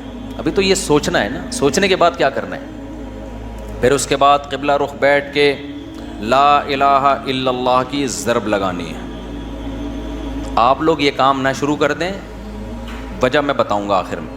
لا الہ کرتے ہوئے کیا کرنا ہے, دائیں طرف سر کو لے کے جانا ہے, اور توجہ یہ کرنی ہے کہ دل سے لا الہ کا مطلب کوئی معبود نہیں, کوئی محبوب نہیں, کوئی بھی نہیں ہے. دل سے کیا کرنا ہے, سب کو نکال کے باہر الا اللہ. پھر واپس گردن کو لانا ہے اور دل پہ چوٹ مارنی ہے. کس کی؟ الا اللہ. لا الہ الا اللہ, لا الہ الا اللہ. کوئی نہیں ہے, صرف کون ہے؟ اللہ. تو اس کوئی نہیں میں نا یہ سارا گند نکالنا ہے. یہ گاڑی بھی نہیں ہے, یہ بنگلہ بھی نہیں ہے, یہ پیسہ جس پہ رالیں ٹپکتی رہتی ہیں ہر وقت, اور کسی کو کوئی معشوق ہو اس کو بھی نکال دو اسی بہانے, موقع اچھا ہے. پاگل ہو رہا ہے اس کے پیچھے, اپنی صحت خراب کر رہا ہے, اپنا ایمان خراب کر رہا ہے. تو لا الہ دل سے باہر, الا اللہ صرف کون؟ اللہ. جب بار بار یہ ذکر ہوتا ہے نا, لا الہ الا اللہ, لا الہ الا اللہ, لا الہ الا اللہ, لا الہ الا اللہ, لا الہ الا اللہ, آہستہ آہستہ ذہن بننا شروع کہ میرا معبود اور میرا محبوب کون ہے؟ الا اللہ, بس اللہ ہے. اس پہ میرا خیال ہے کسی کو علمی لحاظ سے اشکال ہو سکتا ہے, بھائی اس حدیث, اس ذکر کا اور اس اسٹائل کا قرآن و سنت میں کوئی ثبوت, اس ذکر کا تو ہے لا الہ الا اللہ کا, اس اسٹائل کا تو کوئی ثبوت نہیں ہے. تو خوب سمجھ لیں کہ بطور علاج جب کوئی چیز کی جاتی ہے نا, اس کو تصوف میں شغل کہا جاتا ہے. ایک ہوتا ہے ذکر, ایک ہوتا ہے شغل. تو جو بطور علاج کے جو چیز کی جاتی ہے, مائنڈ بنانے کے لیے کی جاتی ہے, اس کے لیے ثبوت کی ضرورت نہیں ہوتی, اس کے لیے ثبوت کی ضرورت نہیں ہوتی. اس کو سنت اگر کوئی سمجھے گا تو پھر کیا ہے, پھر یہ بدعت عمل ہے. بھائی قرآن و سنت سے اس انداز کا کوئی ثبوت نہیں ہے, لیکن ایک چیز تجربے سے ثابت ہو جائے کہ اس کا فائدہ ہو رہا ہے, اور فائدہ ہو کے وہ چیز حاصل ہو رہی ہے جو اللہ چاہتا ہے, تو پھر اس کے لیے ثبوت کی ضرورت نہیں ہے. ہاں اگر یہ اجتماعی سطح پہ لوگوں کو بلا بلا کے یہ سیٹ اپ شروع ہو جائے نا, تو پھر یہ بدعت کا ذریعہ ہونے کی وجہ سے کیا ہوگا, پھر ناجائز ہوگا. تو آپ یہ کام نہ کریں, کوئی بدعت نہ بن جائے نہیں, لیکن ایک کام آپ لازمی کر لیں, جو میں نے اتنا لمبا چوڑا آپ کو یہ پورا طریقہ بتایا نا, آپ یہ نہ کریں یوں گردنیں, بعض لوگوں کے فرما بھی ٹیڑھا ہو جاتا ہے اس سے, یوں کرنے کے بعد پھر اٹھ ہی نہیں پا رہے نا, وہ ایسے ہی ہو گئے. تو یہ کام نہ کریں, بدعت کا کوئی ذریعہ نہ بن جائے. جب تک کسی شیخ سے باقاعدہ اصلاحی تعلق نہ ہو اور اس کی ہدایات اور رہنمائی نہ ہو, خود سے یہ کام نہ کریں. ایسی چیزوں سے بدعتیں پھر پھیلتی ہیں سوسائٹی میں. تو آپ نے کیا کرنا ہے, اللہ سے تعلق بحال کرنا ہے نا, تو اس کے لیے میں طریقے بتا رہا ہوں آپ کو. روزانہ صبح اور شام میں لا الہ الا اللہ کے ذکر کا معمول بنانا ہے. 10 دفعہ کم سے, دیکھو تبلیغ والے تسبیح بتاتے ہیں, تیسرا کلمہ 100 دفعہ, 100 دفعہ استغفار, 100 دفعہ درود شریف, صبح بھی اور شام بھی. اصل تو یہ ہے, کیونکہ تیسرے کلمے لا الہ الا اللہ خود بخود آ گیا ہے. میں اس سے بھی آسان پیکیج بتا رہا ہوں. اصل تو وہ ہے جو تبلیغ والے بتاتے ہیں. میں کیا بتا رہا ہوں اس سے بھی, کہ یار وہ نہیں ہوتا تو لا الہ الا اللہ بیچ میں سے نکال لو نا, اسی کا وظیفہ پڑھ لو, اسی کو پابندی سے پڑھ لو. تو جتنے یہاں مرد اور خواتین آج بیان سننے کے لیے آئے ہیں, آج سے عزم کریں کہ ہم نے روزانہ کم سے کم 100 مرتبہ صبح اور 100 مرتبہ شام لا الہ الا اللہ کا ورد کرنا ہے. اچھا, ذکر میں اصل یہ ہے کہ آہستہ آواز سے کیا جائے. جہرن ذکر کو شریعت نے پسند نہیں کیا, لیکن اگر دل لگانے کے لیے معنی اور مفہوم کا تصور دماغ میں بٹھانے کے لیے کوئی ہلکی آواز سے جہر کر لیتا ہے, ہلکی آواز سے, بہت شور شرابہ نہ ہو, تو اس میں بھی کوئی حرج نہیں ہے. تو آپ نے کیا کرنا ہے, یہ 2 مثالیں صبح سوچنی ہیں, صبح کے وقت کر لیں اور شام کے وقت کر لیں. بیٹھیں قبلہ رخ ہو کے, 10 دفعہ استغفار اپنے گناہوں کو یاد کر کے 10 دفعہ درود شریف پڑھ لیا، اس کے بعد ہلکی آواز میں لا الہ مزے لے لے کے ذکر کرنا ہے، ترخانہ نہیں ہے. 100 دفعہ نہیں ہو رہا نا، 50 دفعہ کر لو. وہ کام جو تھوڑا ہو پابندی کے ساتھ ہو، اللہ کو زیادہ محبوب ہے اس کام سے جو بہت زیادہ ہو لیکن اس کی پابندی نہ ہو. تو کیا کرنا ہے؟ ہلکی آواز سے لا الہ الا اللہ، لا الہ الا اللہ. اور تصور کوئی نہیں ہے. لا الہ کا مطلب اللہ قرآن میں کہتے ہیں افرأیت من اتخذ الہہ ہواہ، تم نے ایسے لوگ دیکھے جن کا معبود ان کی خواہشات ہیں، خواہشات کو اپنا خدا بنایا ہوا ہے. تو لا الہ میں آپ نے کیا تصور؟ میری خواہشات میرا خدا نہیں. جس کے دل میں بھی، وہ ہر آدمی کو پتہ ہے مجھے کس سے زیادہ عشق چڑھا ہوا ہے آج کل، گاڑی سے زیادہ ہے، بنگلے سے زیادہ ہے، بحریہ ٹاؤن سے زیادہ ہے، یہ کس سے ہے؟ جو گھسا ہوا ہے نا دل کے اندر. کسی کو کسی چیز سے ہوتا ہے، کسی کوئی، یہ جو عاشق ہوتے ہیں نا جن کو حرام عشق ہو جاتے ہیں، ان کو کہا جاتا ہے اس محبوبہ کا تصور کر کے دماغ سے نکالو جو حرام عشق ہے. سمجھتے ہو کہ نہیں سمجھتے؟ تو آج سے یہ وعدہ کرتے ہیں کہ نہیں کرتے؟ 10 دفعہ استغفار، 10 دفعہ درود شریف. پھر یہ مثال بھی سوچنی ہے کہ جب تک جھاڑیاں صاف نہ کی جائیں پھول بوٹے اس کھیتی میں پیدا نہیں ہوتے. تو میں نے بھی جب تک یہ گند اپنے دل سے نہیں نکالوں گا نا، اس وقت اللہ کی محبت کے چشمے نہیں پھوٹیں گے. اسی نیت سے کہتا ہوں لا الہ کوئی نہیں ہے الا اللہ. صرف کون ہے؟ خدا کی قسم لا الہ الا اللہ اگر آپ نے چند مہینے کر لیا، اتنا فائدہ ہوگا کہ آپ کی زندگی تبدیل ہو جائے گی. اور جتنے نفسیاتی ڈاکٹر جو آپ کو مختلف قسم کی ڈپریشنوں کے علاج بتا رہے ہیں نا، سارے فیل ہیں اس کے سامنے. لیکن شیطان کرنے نہیں دیتا کام. 2 دن کریں گے صوفی بن کے بیٹھ جائیں گے، اس کے بعد اب یہ تو ایسی ہے، تو کچھ فائدہ تو ہو نہیں رہا. چھوڑو یار، اللہ کا نام لینے کی توفیق تو مل رہی ہے نا، فائدے کو مت دیکھو. یہ نہیں دیکھنا کہ فائدہ ہو رہا ہے کہ نہیں، بس نام بھی اللہ کا لینے کی توفیق مل گئی تو یہ فائدہ بھی بہت ہے، لیکن ہوگا فائدہ انشاءاللہ. ایک کام یہ کرنا ہے پوری زندگی پابندی کے ساتھ. اور اگر کسی سے بیٹھا نہیں جاتا، بعض لوگ ایسے ہیں کہ ان کے اسپرنگ لگے ہوئے ہیں، وہ ایک جگہ بیٹھ ہی نہیں سکتے. جہاں بیٹھیں گے اسپرنگ ان کو اٹھا کے دوسری جگہ لے جائے گا، وہاں بیٹھیں گے اسپرنگ اٹھا کے ان کو تیسری جگہ لے جائے گا، وہ بیٹھ ہی نہیں سکتے. تو چلتے پھرتے کر لو یار، جس طرح آپ کا دل لگ رہا ہے، آپ کا دماغ معنی اور مفہوم کی طرف جا رہا ہے، اس طرح کر لو. سمجھتے ہو کہ نہیں سمجھتے؟ نہیں بیٹھا جا رہا، چلتے ہوئے کر لو، ڈرائیونگ کے دوران کر لو، لیکن ترجمہ اور مفہوم سوچ کے یہ ذکر کرنا ہے. سمجھتے ہو؟ دوسرا کام، اللہ سے تعلق بحال کرنے کے لیے روزانہ ایک ٹائم دعا مانگنے کا معمول بناؤ. اللہ سے گڑ گڑا کے دعا مانگا کرو، دل لگے یا نہ لگے. باتیں کرنا سیکھو. لوگ کہتے ہیں ہمارے پاس الفاظ ہی نہیں ہوتے دعا کے. آ جائیں گے آہستہ آہستہ، جب کرتے رہو گے نا الفاظ بھی اللہ سکھا دے گا. آدم علیہ السلام نے جب توبہ کی ہے، قرآن سے پتہ چلتا ہے ان کے پاس الفاظ نہیں تھے کہ اللہ سے کیسے توبہ کروں. میں پریشان تھے، توبہ کے الفاظ نہیں تھے. قرآن کہتا ہے فَتَلَقَّىٰ آدَمُ مِن رَبِّهِ، رب نے آدم کو سکھائے الفاظ کہ یہ الفاظ سے دعا مانگو. تو جب آپ اللہ کے سامنے گڑ گڑاؤ گے تو انشاءاللہ اللہ آپ کو الفاظ بھی سکھاتا رہے گا. دعا ہی میں ایک اور کام کرو. ایک کتاب آتی ہے مناجات مقبولہ. کیا نام ہے کتاب کا؟ مولانا اشرف علی تھانوی رحمہ اللہ تعالیٰ نے قرآن اور سنت میں صحیح احادیث میں جتنی دعائیں ہیں ان تمام دعاؤں کو ایک چھوٹے سے کتابچے میں جمع کر لیا ہے. یہاں تک بات کلیئر ہو گئی؟ پھر کیا کیا ہے؟ اب ساری دعائیں روزانہ مانگنا تو بڑا مشکل ہے، تو بہت ساری دعائیں ہیں، تو انہوں نے ان ساری دعاؤں کو 7 حصوں میں ہفتے کے 7 دنوں میں ڈیوائیڈ کر دیا ہے. اس سے وہ پڑھنا کیا ہو گئی ہیں؟ آسان. پھر لکھ دیا ہے ہفتے کی دعائیں، اتوار کی دعائیں، پیر کی دعائیں، منگل کی دعائیں، بدھ کی دعائیں، جمعرات کی دعائیں، جمعے کی دعائیں. تو جہاں جمعے کی دعا اسٹاپ ہو رہی ہے وہیں اسٹاپ کر دو، کیونکہ اب جو مناجات مقبولہ مل رہی ہے اس میں پھر لوگوں نے اپنی غریبیاں بھی بہت آگے لگا دی ہیں. تو آپ نے یہاں، میرا خیال ہے میں نے ساتھیوں سے کہا تھا رکھوائیں مناجات مقبولہ. یہ کوئی بزنس نہیں ہے، پتہ چلا مفتی صاحب منجن بیچ رہے ہیں، اپنی کتابیں بیچ کے بغیر پروفٹ کے. یہاں میرا خیال ہے مل جائیں گے. ہے تو میں نے بولا تھا سب کے لیے لے کر آؤ. بس یہ تو اللہ ان سب کو ہدایت دے. کل سے میں چیخ رہا ہوں کہ لوگ زیادہ ہوں گے، مناجات مقبولہ بہت زیادہ تعداد میں ہونی چاہیے تاکہ سب لوگ خریدیں. جی چلیں آپ یہاں 150 ہوں گے اعتکاف والوں کے لیے، لیکن کسی کو فری پھوکٹ میں نہیں دینا ہے. فری والا کام ہمیشہ اس کا کوئی فائدہ نہیں ہوتا، پیسے خرچ کر کے لینی ہے، کوئی پروفٹ نہیں ہے. تو باقی لوگ بنوری ٹاؤن سے بھی ملتی ہے، ہر جگہ سے مل جاتی ہے، ٹھیک ہے نا. وہ کتاب خواتین بھی رکھیں، مرد حضرات بھی گھر میں رکھیں. اس سے فائدہ کیا ہوگا؟ ویسے الگ سے بھی دعا ہاتھ اٹھا کے اخبل طریقے سے مانگیں، رٹے الفاظ نہ ہو، آپ کے اپنے الفاظ ہوں.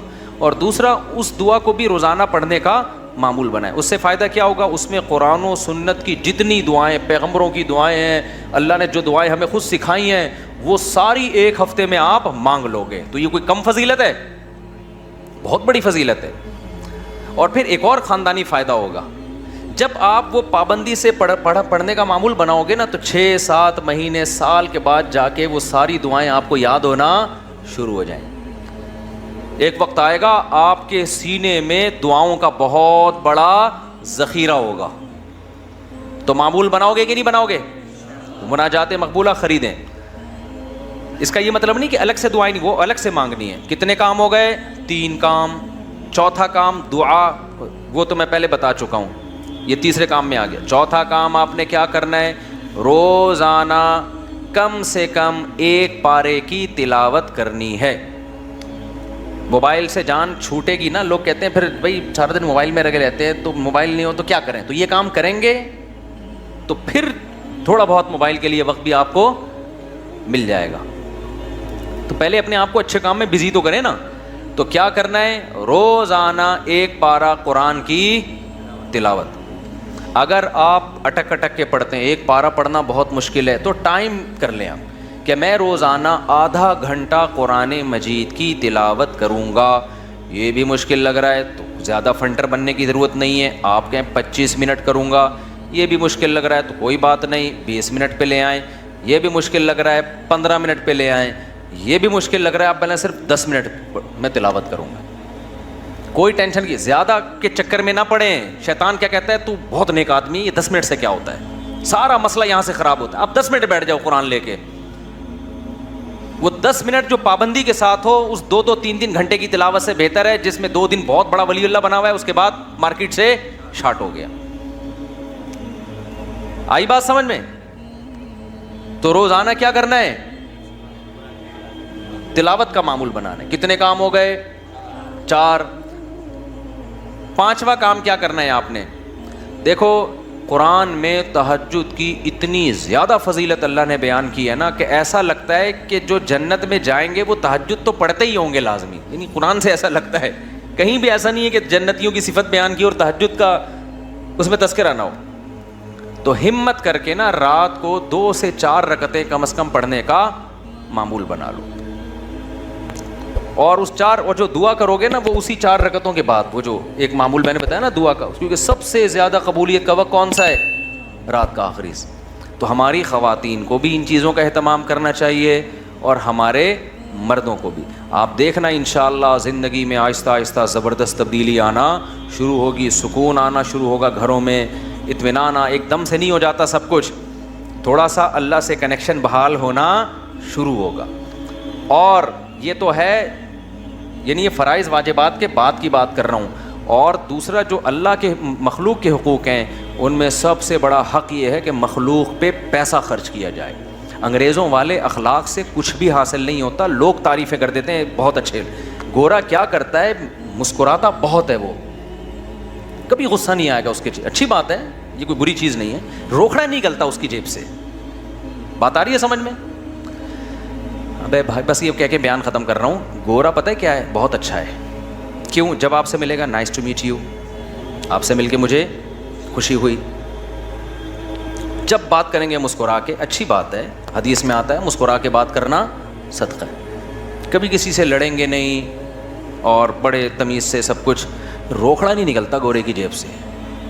آپ جو دیکھ رہے ہیں نا بل گیٹس وغیرہ بہت زیادہ پیسہ ان کے پاس ہے، تو یہ جو کر رہے ہوتے ہیں نا، یہ ان کے 54 ہوتی ہے. سمجھتے ہو؟ یہ جو اتنا خود ٹرسٹ میں دے رہے ہوتے ہیں، یہ ان کی 54 ہیں. تو ٹھنڈی نئی جنریشن کو تو ٹھنڈی کا مطلب ہی نہیں پتہ کیا ہوتی ہے. نئی جنریشن جو ہے نا کچھ دنوں میں کہے گی کہ ہمارے ابا نا، ابے تو غریب آدمی، صرف 5000 کا نوٹ تجھے جیب خرچی میں ملتا ہے، تجھے شرم نہیں آتی؟ یہ 5000 کی یہ ویلیو ہونے والی ہے ابھی تھوڑے دنوں میں. تو خیر اللہ تعالیٰ نے ہمیں حکم دیا ہے وفی اموالہم حق للسائل والمحروم، ان کے مالوں میں جو ضرورت مند لوگ ہیں ان کا حق ہے. ایسے صدقات و خیرات کیا کرو جیسے گورا ٹائم پہ ٹیکس دیتا ہے. ان کے یہاں ٹیکس کی بڑی ویلیو ہے، اچھا شہری ہے، ٹیکس میں ڈنڈی نہیں مارتا. ہم ٹیکس بھی دیں گے لیکن ہم اپنے رشتہ داروں پہ، غریبوں پہ، ضرورت مندوں پہ ایسے تجوریوں کا منہ کھولیں گے کہ گویا یہ اللہ کی طرف سے ہم پہ ٹیکس ہے. کنجوسی ختم کرو معاشرے میں. زکوٰۃ دیتے ہوئے جان نکل رہی ہے، حالانکہ کتنی تھوڑی سی زکوٰۃ ہے یار، کتنی تھوڑی سی زکوٰۃ ہے. بیٹیوں کے نام ہو رہا ہے زیور تاکہ زکوٰۃ نہ دینی پڑے. خوشی خوشی دو یار، سال میں ایک دفعہ ایک اسلام کا رکن ادا کرنے کا موقع مل رہا ہے، اس سے بڑھا کے دیا کرو. 2.5% ہے، ہم 5% دیں گے جی. غریبی اللہ بھی تو ہمیں ضرورت سے زیادہ دے رہا ہے کہ نہیں دے رہا؟ جتنا اللہ کے ذمے ہمارا رزق ہے وہ تو 2 روٹی ہے صبح اور ایک شام، اور بالکل فٹ فاٹ رہتا ہے. لیکن اللہ پراٹھے بھی کھلا رہا ہے. اللہ ہم تختوں پہ بھی سو سکتے ہیں لیکن اللہ نے سونے کے لیے ہمیں کیا دیے ہوئے ہیں؟ گدے دیے ہوئے ہیں. ہر چیز ہمیں اللہ نے، ایک جوڑا ہمارا گزارے کے لیے کافی ہے جو سطر کو ڈھانپ لے. لیکن پیٹیاں کھولو، پوٹلوں کے پوٹلے نکل کے گریں گے نیچے. تو میرے بھائی اللہ کیا ہمیں ترسا ترسا کے دیتا ہے؟ ہماری ضرورت سے کئی گنا زیادہ. تو جب اللہ ہم سے مانگتا ہے تو ہمیں بھی چاہیے اللہ کے لیے اپنے ہاتھ کو کھلا رکھیں. تو جتنے خواتین یہاں بیٹھی بیان سن رہی ہیں، جتنے مرد، ہر مہینے معمول بنائیں، کچھ نہ کچھ اماؤنٹ پابندی سے صدقہ کریں گے اور اپنے بچوں کو سکھائیں. یہ بچوں کو پتہ ہے آج کل کیا سکھایا جا رہا ہے؟ بیٹا پیسہ پیسہ جو ہے نا، اس پہ کبھی کمپرومائز نہیں کرنا. ہر وقت ان کے سامنے دولت کی باتیں، پیسے کی باتیں، دولت کی باتیں، پیسے کی باتیں، بزنس کی باتیں. لہذا جس بچے کو جاب نہ ملے وہ کھمبے سے لٹک کے مرتا ہے. پھر وہ بچے کو توکل کی باتیں کرو. بیٹا پیسہ ویسا کچھ نہیں ہوتا، ٹھیک ہے اللہ نے ہمیں بہت دیا لیکن یہ سب کچھ نہیں ہے. اصل عمل ہے. اصل کیا ہے؟ عمل ہے. قارون جب اپنے خزانوں کے ساتھ نکلا تو غریبوں نے کہا پیسہ ہی سب کچھ ہے. اہل علم نے کیا کہا؟ بھائی یہ کچھ بھی نہیں ہے، اصل عمل ہے.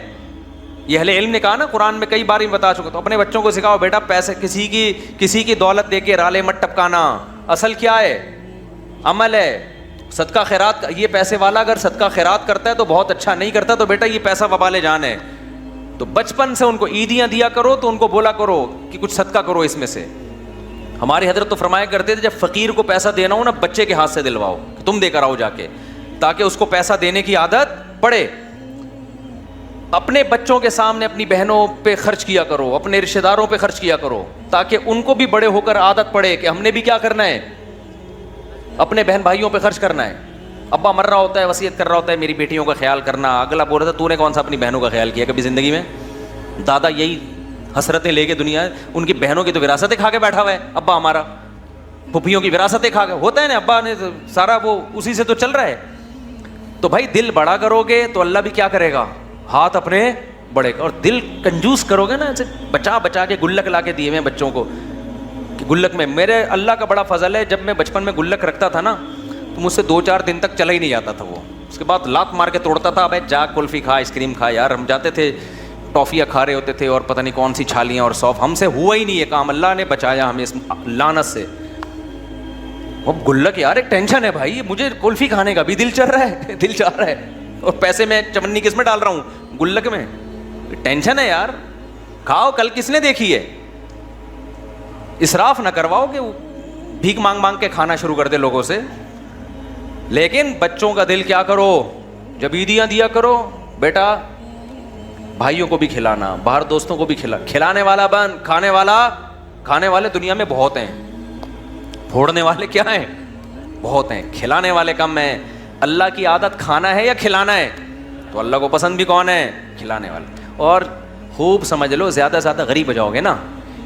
لوگ کہتے ہیں بھائی غریب نہ ہو جائیں. حدیث میں آتا ہے سب سے بہتر صدقہ وہ ہے تأمل الغنا و تخشى الفقر، جس صدقے میں تمہیں ڈر لگے کہ کل میں غریب نہ ہو جاؤں، اور صدقہ نہ کرنے میں امیدیں ہوں کہ مالدار ہو جاؤں گا. اس کنڈیشن میں جو صدقہ کیا جائے گا وہ کیا ہے؟ سب سے بہتر. تو ایسا نہ ہو کہ حاتم تائی کی قبر پہ جا کے لات مار دیں اور سب چیریٹی کر کے کل بھیک مانگنے آئے ہو مجھ سے چندہ. تو میں تو موٹیویشن کے لیے کہہ رہا ہوں، لیکن جو کنجوسی مارکیٹ میں چل رہی ہے وہ مسلمانوں کا کلچر نہیں ہے. یہ ہم لوگوں نے غیر مسلموں سے سیکھی ہیں یہ چیزیں. نہ وہ تو بیوی پہ خرچ کر رہے ہیں، نہ وہ اولاد پہ خرچ کر رہے ہیں. وہ تو 2 بچے پیدا کم بخت اس لیے کر رہے ہیں 2 سے زیادہ نہ ہو کہ خرچ نہ کرنا پڑ جائے ان کے اوپر. تو جس کمبخت کی یہ سوچ ہو کہ اپنی اولاد کے لیے، اولاد پیدا کرنے کے لیے تیار نہ ہو کہ خرچ کرنا پڑے گا، ان سے کیا سخاوت کی امیدیں لگاؤ گے بھائی آپ؟ وہ آپ کو سخاوت سکھائیں گے؟ خرچ کرنے کا سب سے بہترین محل تو ماں باپ اور اولاد ہیں، انہی کے لیے تو انسان کماتا ہے. کوئی بات نہیں، پیدا ہوں گے کھلائیں گے، کوئی بات نہیں. اور بچے کہیں نا کہ ابا کھانے کو روٹی نہیں ہے، بیٹا روٹی ضروری نہیں ہے، اللہ پیٹ ضرورت کا. ہمارے نبی کو تو 40 دن روٹی نہیں ملتی تھی. کوئی ضروری نہیں ہے، جتنی ضروری ہے اتنی اللہ دے دیتا ہے. باقی اللہ زیادہ دے رہا ہے تو شکر ادا کرو، نہیں دے رہا تو کیا کرو. آج لوگ کہتے ہیں غربت کی وجہ سے نا لوگ ڈپریشن میں جا رہے ہیں، خودکشیاں ہو رہی ہیں. بھائی غربت کی وجہ سے نہیں، تربیت نہ ہونے کی وجہ سے ہو رہا ہے یہ. پہلے بھی غریب ہوتے تھے لیکن مائیں سکھاتی تھیں، باپ سکھاتے تھے، بیٹا آج روٹی ہے ٹھیک ہے، اور نہیں ہے تو کیا ہے، صبر کرو. میں ایک واقعہ سنا کے بس بیان کو سمیٹتا ہوں. ایک بزرگ کا واقعہ ہے کہ ان کے پاس نا ایک طالب علم پڑھا کرتا تھا. پہلے زمانے میں کیونکہ وسائل بہت کم ہوتے تھے دینی مدرسوں کے پاس، طلبہ بہت سے بھوک میں پڑھتے تھے. تو ایک طالب علم تھا، وہ اب کبھی مدرسے میں روٹی مل رہی ہے کبھی نہیں مل رہی. تو وہ بزرگ تھے، وہ بھی اسی کے ساتھ جب بھوکے رہتے، جب روٹی ہے تو ٹھیک ہے، بھوکے نہیں ہیں تو کھا لیا، چلو جی روٹی ہے تو کھا لیا. امام ابو یوسف جو امام ابو حنیفہ کے شاگرد ہیں نا، پتہ نہیں کتنے سال انہوں نے صرف دہی اور سوکھی روٹی پہ گزارا کیا ہے، پھر جا کے علم حاصل کیا ہے.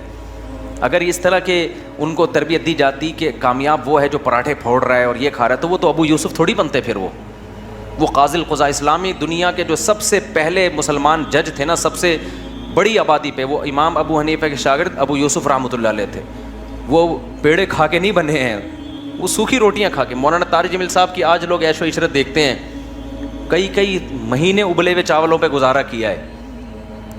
تو وہ جو بزرگ تھے نا، ان کے شاگرد نے کیا کہا، جب کھانا ہوتا نا تو وہ کھلا دیتے، جب کھانا نہیں ہوتا تو وہ بزرگ کہتے کہ بیٹا آج ہم اللہ کے مہمان ہیں، آج ہم کیا ہیں، آج اللہ کھلائے گا. مطلب ہے کہ کوئی کھانے کا انتظام اللہ کھلائے گا، کہ یہ مطلب ہوتا ہے کہ کوئی انتظام، بس اللہ تسلیاں دے گا، یعنی صبر کی توفیق دے گا.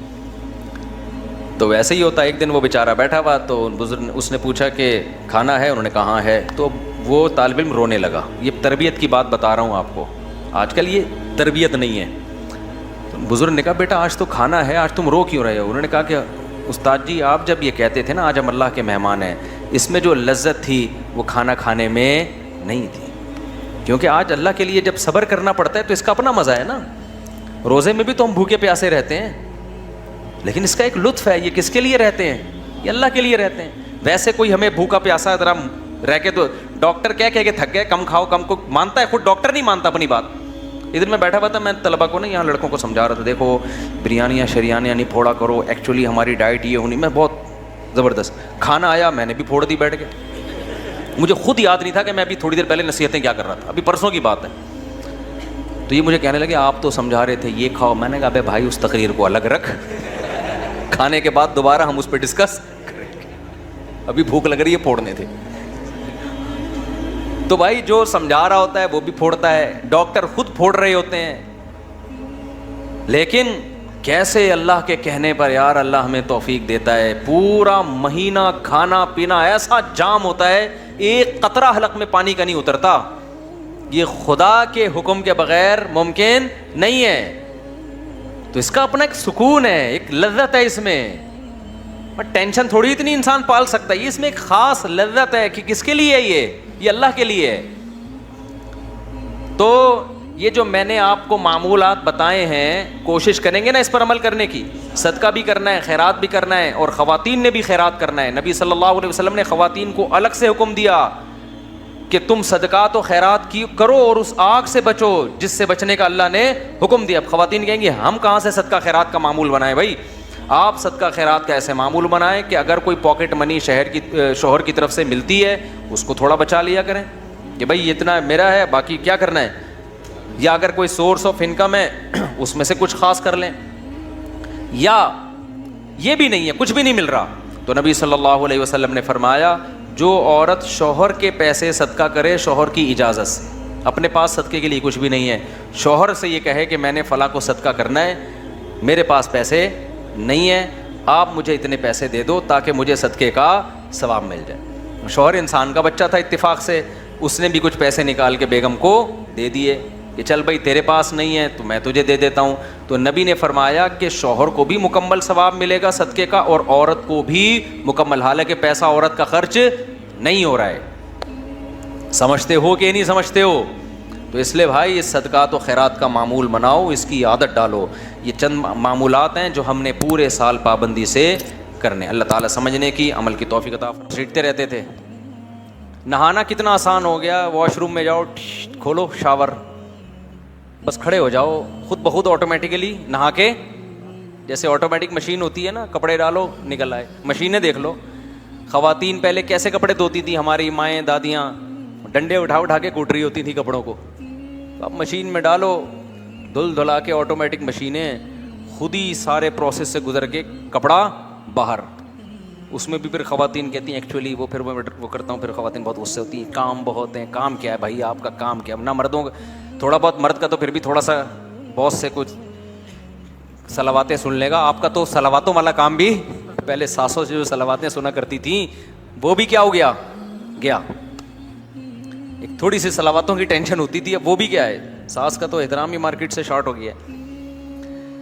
تو اس میں جو ہے نا پیمپر دیکھو کیا کر رہا ہے آج کل, کتنی بڑی بڑی ذمہ داریاں کس نے اٹھا لی ہیں, پیمپروں نے اٹھا لی. تو کتنی لگژری لائف ہے نا انسان کی, لیکن ڈپریشن کم ہو رہی ہے, بڑھ رہی ہے. کیوں؟ کمپٹیشن. ابے اس کی مجھ سے بھی زیادہ. کسی غریب کے گھر پرانے زمانے میں پنکھا لگا دیتے نا, خوشی سے بے ہوش ہو جاتا کہ یار بٹن دباؤ خود ہی ہوا آ رہی ہے. اب اس پہ ڈپریشن ہو رہی ہے کہ میرے گھر میں اے سی کیوں نہیں ہے, ساری دنیا نے ایئر کنڈیشن لگا لیا, میرے گھر میں کیوں نہیں ہے. تو یہ دماغ میں بٹھا لو, جب تک سکون نہیں ملے گا, جب تک یہ دنیا میں کمپٹیشن اور تقابل کا جذبہ ختم نہیں ہوگا. اور یہ ختم ہوتا ہے دنیا کو مسافر خانہ سمجھنے سے. سمجھتے ہو؟ دنیا کو کیا سمجھنے سے؟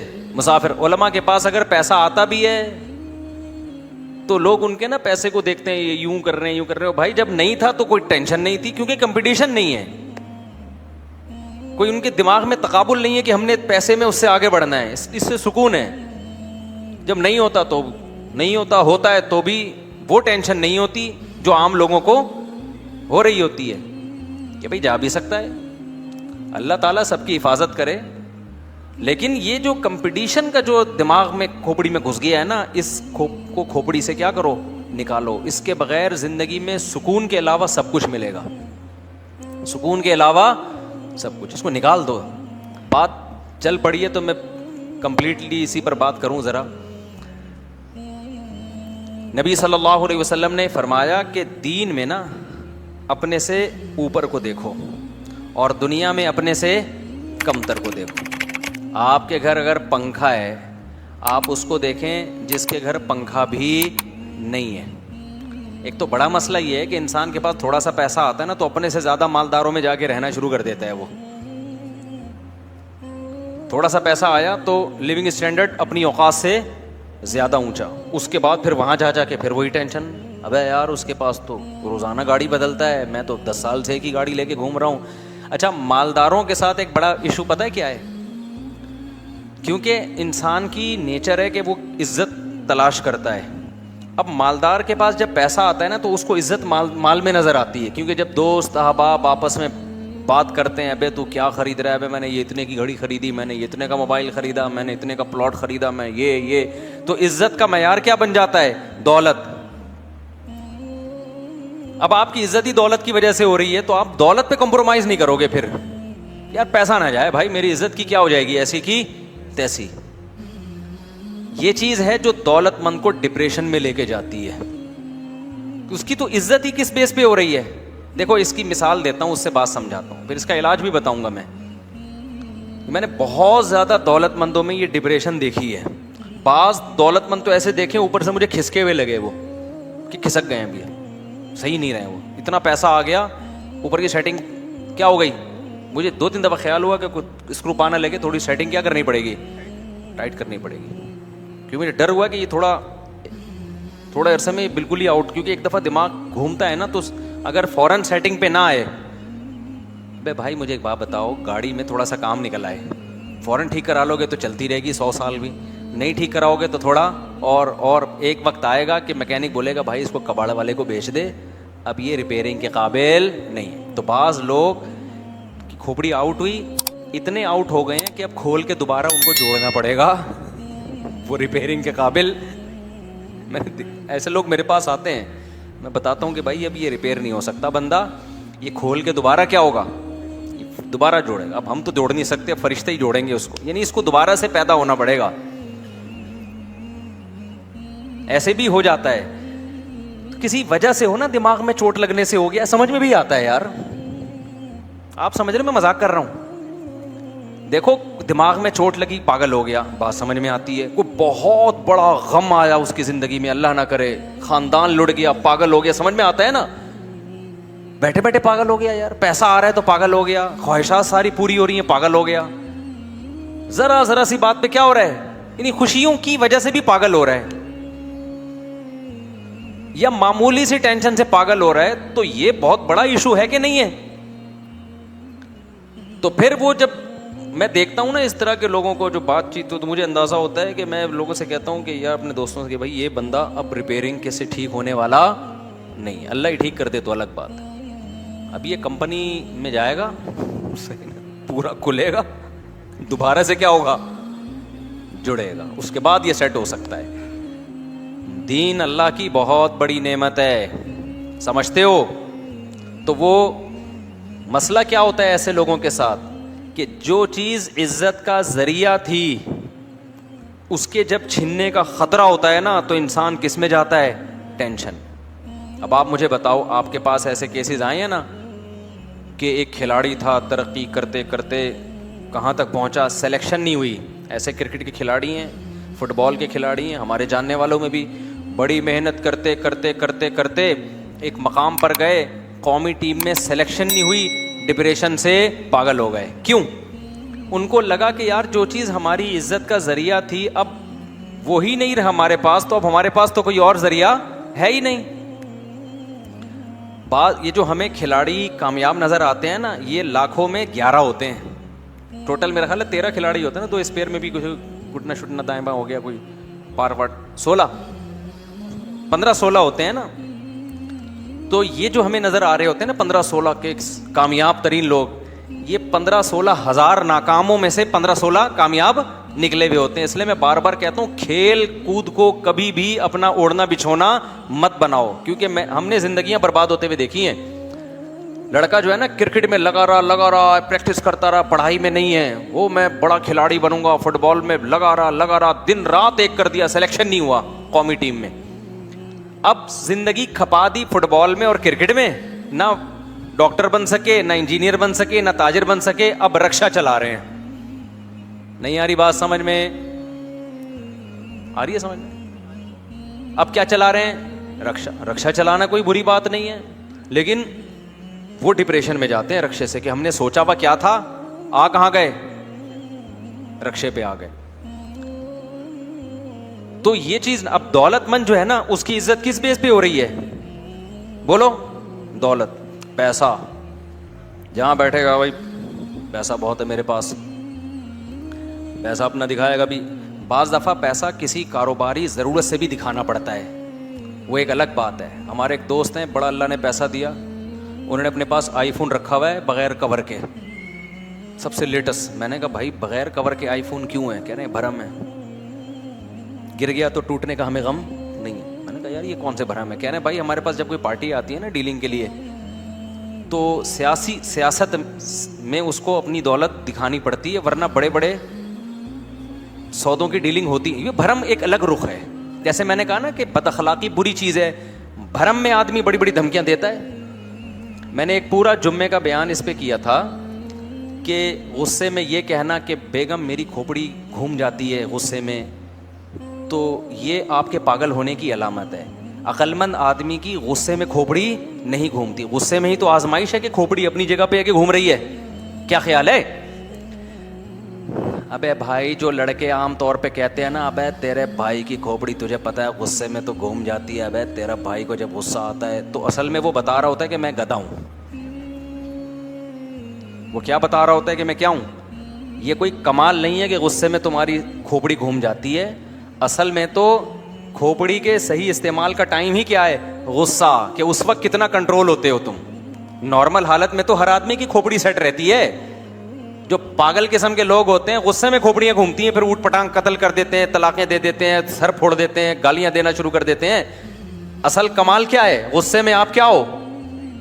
اپنے آپ کو کنٹرول میں رکھو. لہذا میں نے بتایا تھا کہ یہ ڈائلاگ کہ غصے میں میری کھوپڑی گھوم جاتی ہے, یہ ڈائلاگ آپ کے گدھے ہونے کی دلیل ہے. یہ کبھی نہ بولا کرو کہ غصے میں تیرے بھائی کی کھوپڑی گھوم جاتی ہے, تو اس کا مطلب آپ خود بتا رہے ہو کہ میں کیا ہوں؟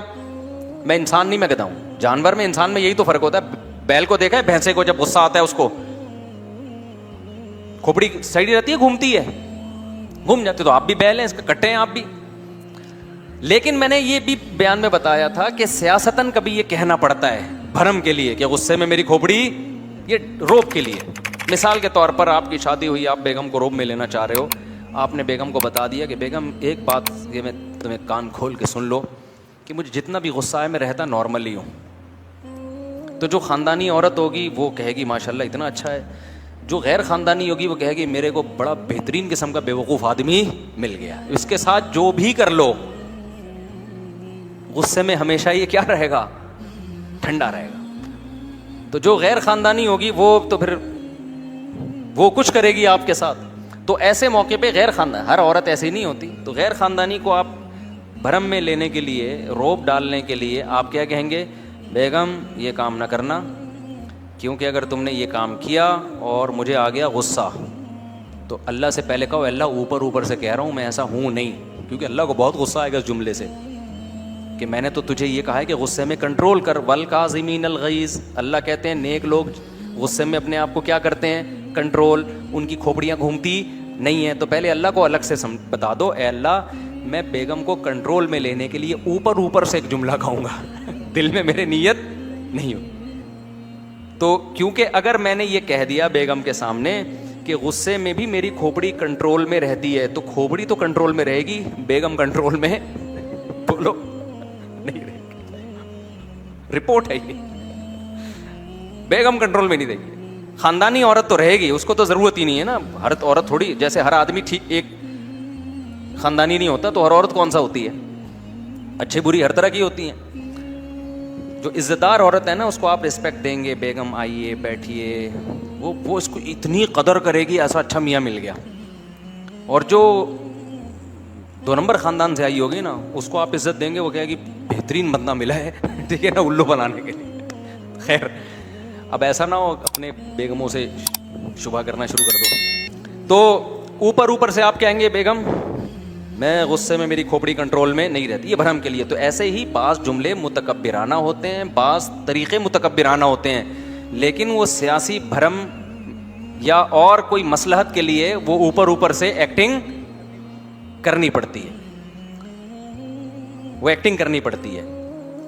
جیسے تکبر اللہ کو پسند نہیں ہے, لیکن میدان جنگ میں تواضع کا حکم نہیں ہے. حدیث میں آتا ہے کہ یہ جملہ نا شہنشاہ کہنا کسی کو کہ بادشاہوں کا بادشاہ, اللہ کو اس پہ غصہ آتا ہے کہ بادشاہوں کا بادشاہ تو اللہ ہے, یا انا اپنی میں ہوں, میں ایسا, یہ جملے کیا ہیں؟ الکبریاء ردائی. حدیث میں آتا ہے اللہ کہتے ہیں تکبر میری چادر ہے, جو اس میں ذرا بھی مجھ سے جھگڑے گا میں اسے رسوا کر دوں گا. جس کے دل میں ذرہ برابر کبر ہوا, حدیث میں آتا ہے جنت میں داخل نہیں ہوگا. موسیٰ علیہ السلام سے بنی اسرائیل نے پوچھ لیا تھا کہ بڑا عالم کون ہے, انہوں نے کہا میں ہوں, حالانکہ صحیح بات تھی, لیکن اللہ کو آپ کا یہ انداز پسند نہیں آیا. اتنی سی بات حضرت موسیٰ نے کہہ دی تھی کہ میں بڑا ہوں, عالم, اور بات بھی صحیح تھی, لیکن اللہ نے کہا کہ نہیں کہنا چاہیے تھا. کون بڑا ہے؟ اللہ. تو آپ بتاؤ جب اللہ کو اتنی سی بات پسند نہیں کہ میں بڑا عالم ہوں, تو اللہ کو یہ کہنا کہ میرے جیسا کوئی ہے ہی نہیں ہے بھائی, یہ تو بہت خطرناک ہو گیا نا.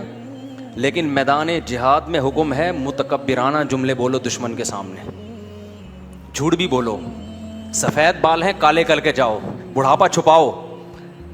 40 سال کے بعد بال کالے کرنا اسلام میں جائز نہیں ہے. مجاہد کو اجازت ہے میدان جنگ میں جا رہا ہے تو سفید ہو گئے نا بال, کالے کر کے جا, ایسا نہ ہو دشمن تجھ سے جھاڑ پھونک دم کروانے کے لیے آ جائے کہ بابا ان کے پاس بابے بھی آئے ہوئے ہیں تو لڑ لو گے پھر.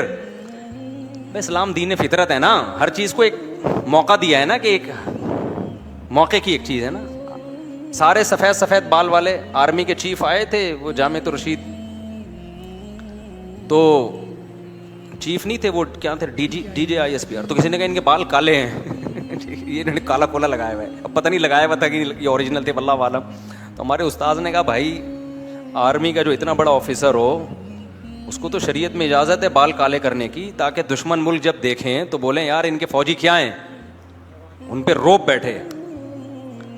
تو میدان جہاد میں بال کالے کرنے کی بھی اجازت ہے. کیوں؟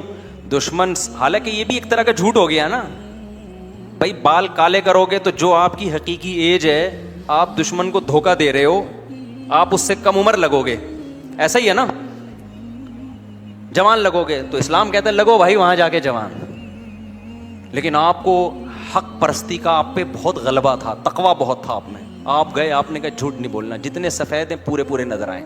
ایسے تو رشتہ نہیں ملتا, جنگ میں فتح کہاں سے ہوگی.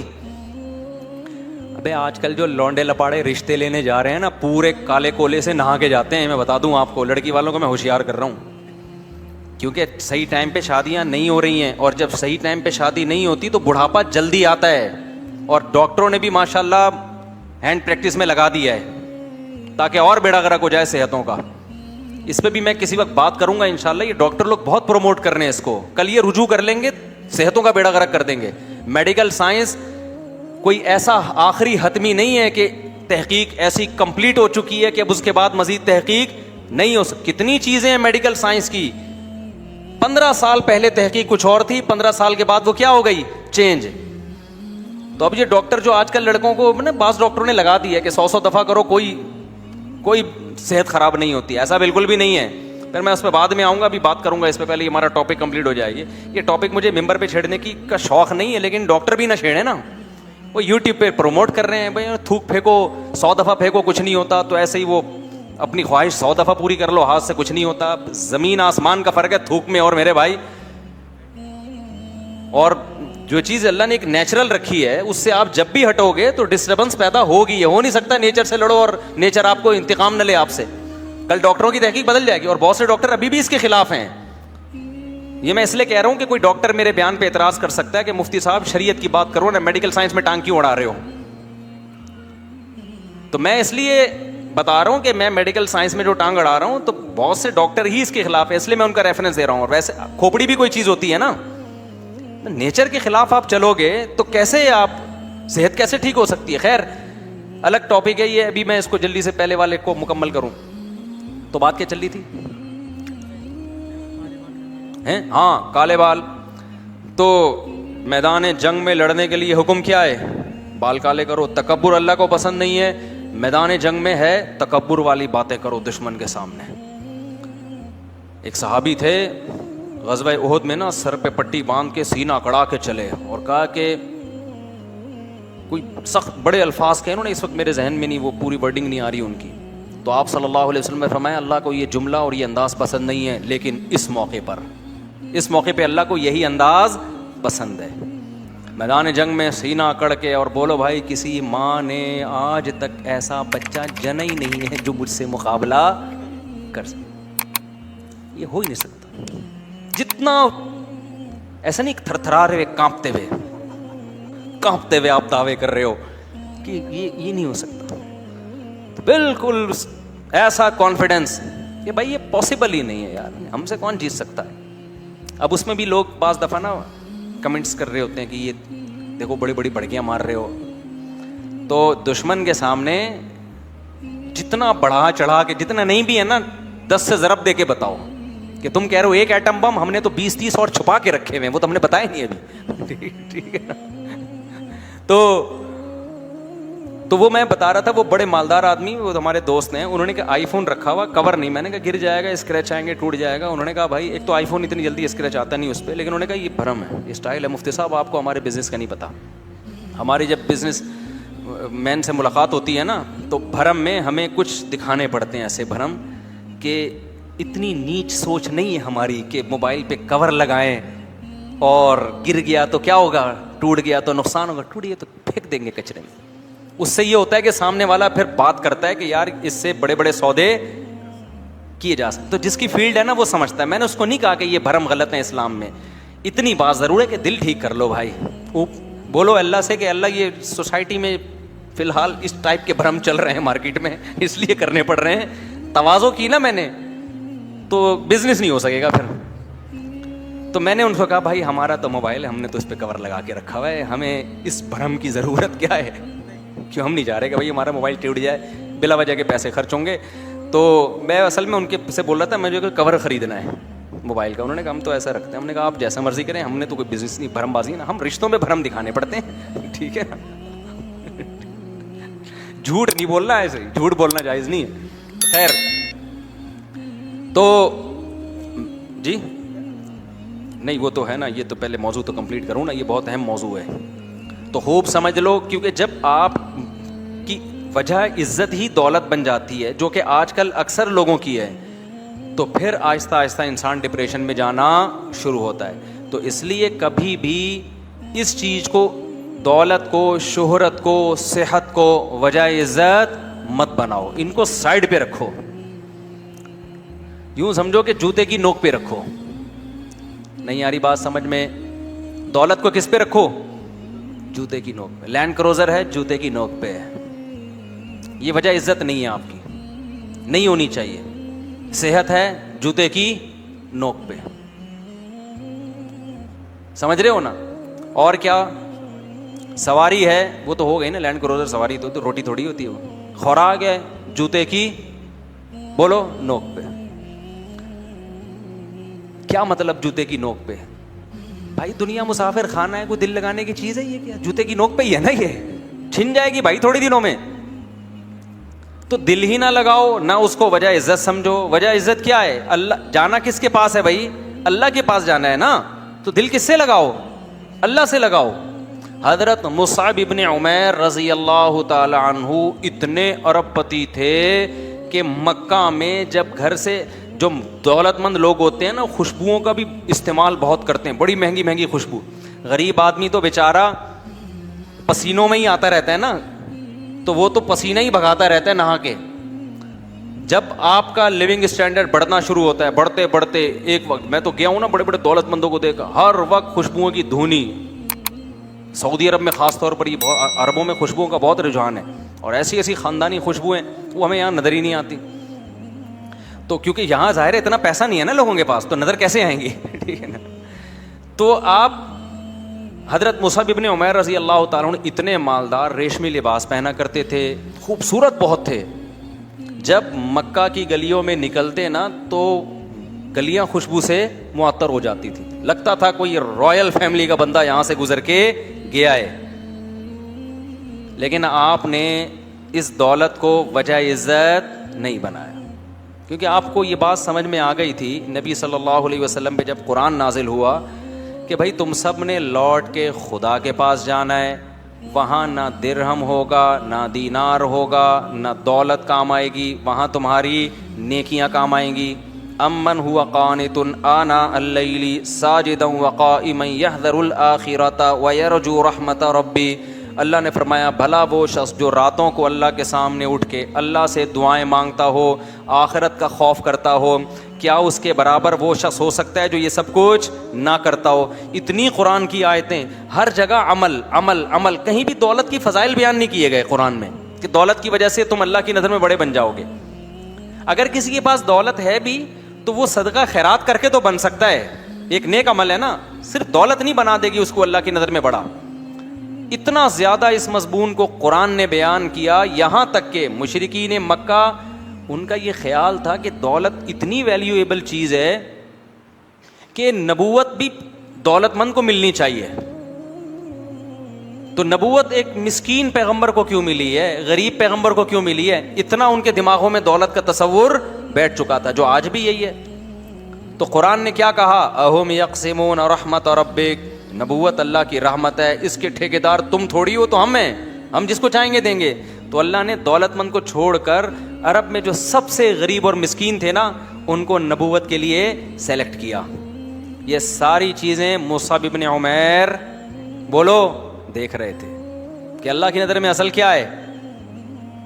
عمل ہے. تو جب ایمان لے آئے نبی صلی اللہ علیہ وسلم پہ، ظلم شروع ہو گئے آپ پر. جب نبی نے ہجرت کی، آپ نے بھی ہجرت کی.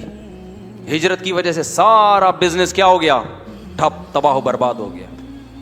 انصاری کے حوالے کر دیا نبی نے کہ بھائی اب ان کا تو ساری جائیدادیں وہاں رہ گئی ہیں، اب تم ان کی کفالت کرو. پھر غزوہ احد میں مسلمانوں کو شکست ہوئی، مصعب ابن عمیر اس میں شہید ہو گئے، جان دے دی اللہ کو. اب آپ بتاؤ ان لوگوں کو دولت چھننے سے ڈپریشن ہوگی؟ نہیں، کیونکہ انہوں نے وجہ عزت کس کو بنا لیا تھا؟ عمل کو. عمل کبھی نہیں چھن سکتا انسان سے جب تک خود ہی بدعمل نہ بنے. دولت تو بھائی آپ چاہ رہے ہوتے ہو کہ نہ چھنے، پھر بھی کیا ہوتی ہے؟ چھن جاتی ہے. کہتے ہیں نا شاعر نے کتنا زبردست شعر کہا ہے، تو شاہوں کو گدا کر دے، گدا کو بادشاہ کر دے، اشارہ تیرا کافی ہے گھٹانے اور بڑھانے کو. بڑے بڑے بادشاہوں کو بھکاری بنا دیتا ہے اللہ تعالیٰ، کتنے واقعات ہیں. اور بڑے بڑے بھکاریوں کو اچانک کیا بنا دیتا ہے؟ بادشاہ بنا دیتا ہے. تو مصعب ابن عمیر رضی اللہ تعالیٰ عنہ نے قربانی دی، غزوہ احد میں شہید ہو گئے. کفن نہیں تھا پہنانے کے لیے. آئی بات سمجھ میں؟ کیا مالدار شہزادوں کی طرح زندگی گزارنے والے صحابی، بہت خوبصورت بھی تھے. عام طور پہ جب دولت ہوتی ہے نا تو چہرے پہ ایک رونق بھی آ جاتی ہے. بہت خوبصورت تھے. شہید ہو گئے تو جب قبر میں رکھا، قبر بھی اکیلی قبر نصیب نہیں ہوئی ہے، اجتماعی قبر. مجھے آپ بتاؤ، انسان موت کے بعد تو چاہتا ہے نا کہ کم از کم قبر اپنی ہو. کیا خیال ہے؟ قبر بھی نہیں بھائی. قبر بھی کیا ہے؟ آج بھی غزوہ احد میں پوری ایک اجتماعی قبر ہے. نبی نے زیادہ تر کو اسی ایک قبر میں دفن کیا. تو جب ان کو لٹایا تو کفن ہی پورا نہیں آ رہا.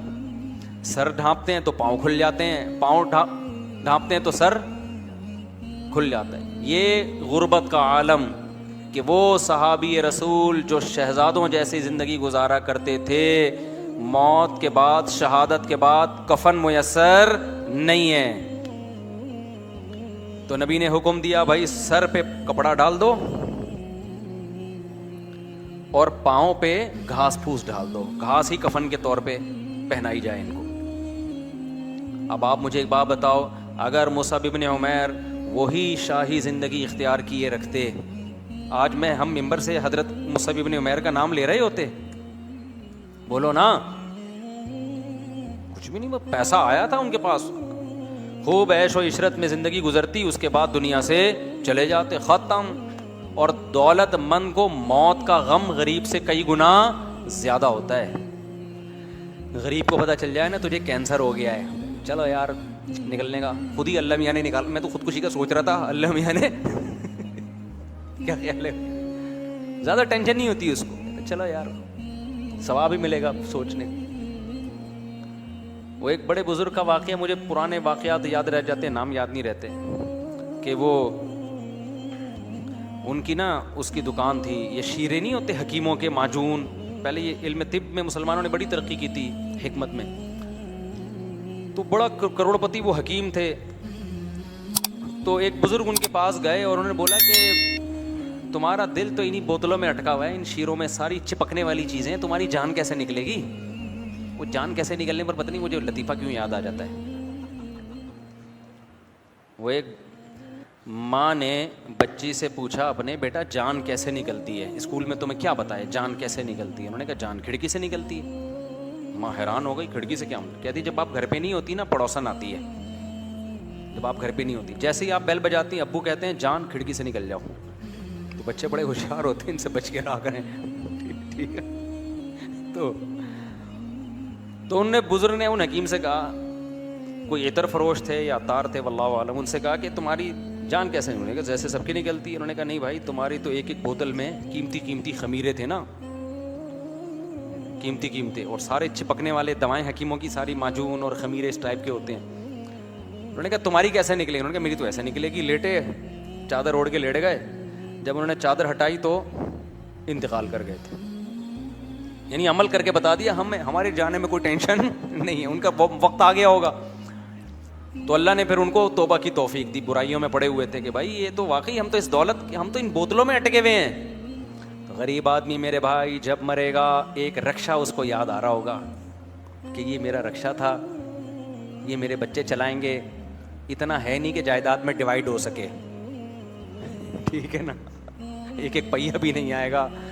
اب یہی ہے کہ میں کون سا گیس چھوڑ کے جا رہا ہوں, اس میں چلانا ہوگا بچے چلا لیں گے, نہیں چلانا ہوگا تو جیسے ہمیں بھی اتنے سال ہم نے بھوکے پیاسے گزار دیے تو بچے بھی کیا کریں گے, ایسے ہی گزار دیں گے, تو بڑے آرام سے چلا جائے گا. نبی صلی اللہ علیہ وسلم جب دنیا سے جا رہے تھے تو حضرت فاطمہ رضی اللہ عنہا جو آپ کی بیٹی تھیں وہ بار بار کیا کہہ رہی تھی, وا کرب ابتا, ہائے میرے باپ کا درد. نبی صلی اللہ علیہ وسلم کو بہت زیادہ بخار کی تکلیف تھی. اوعکو کما یوعکو رجلان, نبی نے فرمایا جتنی ایک عام شخص کو بخار میں تکلیف ہوتی ہے مجھے اس کی دگنی ہوتی ہے. اللہ تعالیٰ نے نبی صلی اللہ علیہ وسلم کو وفات کے وقت بیماری کی ڈبل تکلیف دی تاکہ آپ کے آخرت میں درجات بلند ہو جائیں. گناہ تو ہوتے نہیں ہیں تو اللہ اپنے محبوب لوگوں کو بعض دفعہ تکلیف میں ڈالتے ہیں کہ اب ساری تکلیفیں ختم ہو رہی ہیں تو اب دنیا میں زیادہ تکلیف دے دو تاکہ اور آپ کا درجہ بلند ہو جائے. تو حضرت فاطمہ جب نبی صلی اللہ علیہ وسلم کو بخار میں دیکھا نا, شدید تکلیف میں, تو کیا فرمایا, وا کرب ابتا, ہائے میرے باپ کا درد. تو نبی نے کیا فرمایا, لا کرب علی ابیک بعد الیوم, اے فاطمہ آج کے بعد تیرے باپ پر کوئی تکلیف نہیں آئے گی, اسی آخری تکلیف ہے, اس کے بعد اب قیام ہمیشہ کبھی بھی تیرے باپ پہ کوئی تکلیف, کوئی بھی جسمانی تکلیف نہیں آئے گی. تو جو نیک لوگ ہوتے ہیں نا, موت کے وقت ان کو ایک تسلی ہوتی ہے, ایک تسلی ہوتی ہے. ہمارے حضرت مفتی رشید احمد صاحب رحمہ اللہ تعالیٰ بڑھاپے کے وقت میں نا موت کو بہت یاد کرتے تھے اور فرماتے تھے بس ابھی دنیا سے جانے والے ہیں, سید الانبیاء محمد صلی اللہ علیہ وسلم سے ملاقات ہوگی, سارے بزرگان دین سے ملاقات ہوگی. اچھا ان بزرگوں سے نبی سے محبت ہوگی تو موت کا کے جانے کا ایک خوشی بھی ہوگی نا. جن کو فنکاروں سے, اداکاراؤں سے, ایکٹروں سے محبت ہے ان کو تو یہ بھی غم, یہ بھی خوشی نہیں, کیونکہ ان سے ملاقات پتہ نہیں کدھر ہوگی ان کی. ٹھیک ہے نا, محبت خدا کی قسم بہت بڑی نعمت ہے, بہت بڑی نعمت. عمل سے زیادہ ویلیو شریعت میں محبت کی ہے کہ آپ کو محبت کس سے ہے. دیکھو کچھ لوگ برائی سے بچتے ہیں, عادت ہوتی ہے ان کو بچنے کی, لیکن برائی سے نفرت نہیں ہوتی ان کو, ویسے ہی بچ رہے ہوتے ہیں. اس سے بہتر وہ ہے جو برائی سے نفرت کرتا ہے اگرچہ برائی اس سے ہو جاتی ہے, لیکن یہ پھر بھی اس سے بہتر ہے. یہ نہیں کہ آپ نفرت کر کے برائیاں کرنا شروع کر دیں, میرا مطلب کمپیئر کرنا ہے. دل کی عمل کی ویلیو شریعت میں جسمانی عمل سے زیادہ ہے. محبت کرنا, نفرت کرنا یہ جسمانی عمل ہے, دل کا عمل ہے, دل کا عمل ہے. تو اسلام یہ کہتا ہے کہ جس سے محبت ہوگی نا قیامت میں ہوگے اسی کے ساتھ, اگرچہ بدعملی کی سزا کھانے کے بعد ہوگے, لیکن اگر محبت نہیں ہے تو پھر اس کے ساتھ نہیں ہوگے آپ, چاہے کتنی نیک عمل کر لو. نہیں آ رہی بات؟ تو نیک لوگوں سے محبت, پیغمبروں سے محبت, صحابہ سے محبت, محدثین فقہا سے محبت, یہ ہلکی چیز نہیں ہے.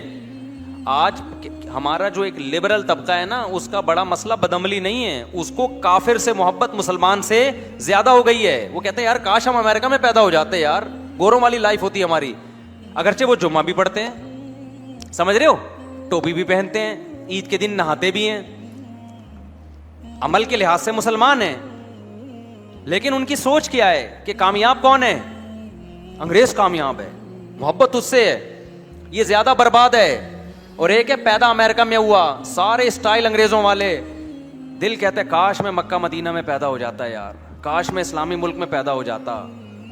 کہاں پیدا ہو گیا؟ برائیوں میں لگ گیا اور لگا ہوا ہے برائیوں میں. لیکن اس کی سوچ کیا ہے کہ کاش ایسا نہ ہوتا. خدا کی قسم یہ دوسرا پہلے سے اللہ کی نظر میں افضل ہے. ابے کیا ہو گیا, کیوں سمجھ میں نہیں آ رہا؟ بات کھچڑی پک گئی ہے, بیان کی کہاں سے لے کے چلے تھے ادھر ادھر. ہم نے کون سا کوئی ایم اے اسلامیات کا پیپر دینا ہے؟ اچھی بات ہے, جتنی ہو جائے اچھا ہے نا. سمجھ رہے ہو کہ نہیں سمجھ رہے؟ ہمارے حضرت کا ایک اور واقعہ سناتا ہوں. ہمارے حضرت کی جو زمینوں سے آمدن آتی تھی نا, تو حضرت بہت بڑا حصہ بھی پورا مجھے یاد نہیں, 1/3 تھا, 2/3 تھا, کتنا وہ سارا صدقہ کر دیتے تھے.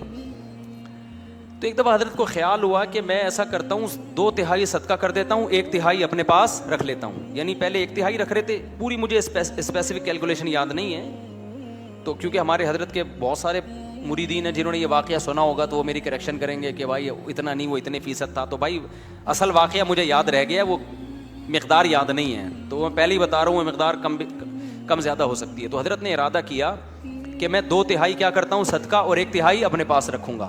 لیکن حضرت کہتے ہیں مجھے خیال آیا کہ 1/3 اگر میں نے رکھا اور اس کو بیچ کے آمدن کم ہوئی, تھوڑے دنوں کے بعد کچھ مالی حالات آنا شروع ہوئے, تو مجھے خیال ہوا ہوگا کہ یار وہ جو میں نے 2/3 کیا کاش نہ کرتا. آئی بات سمجھ میں؟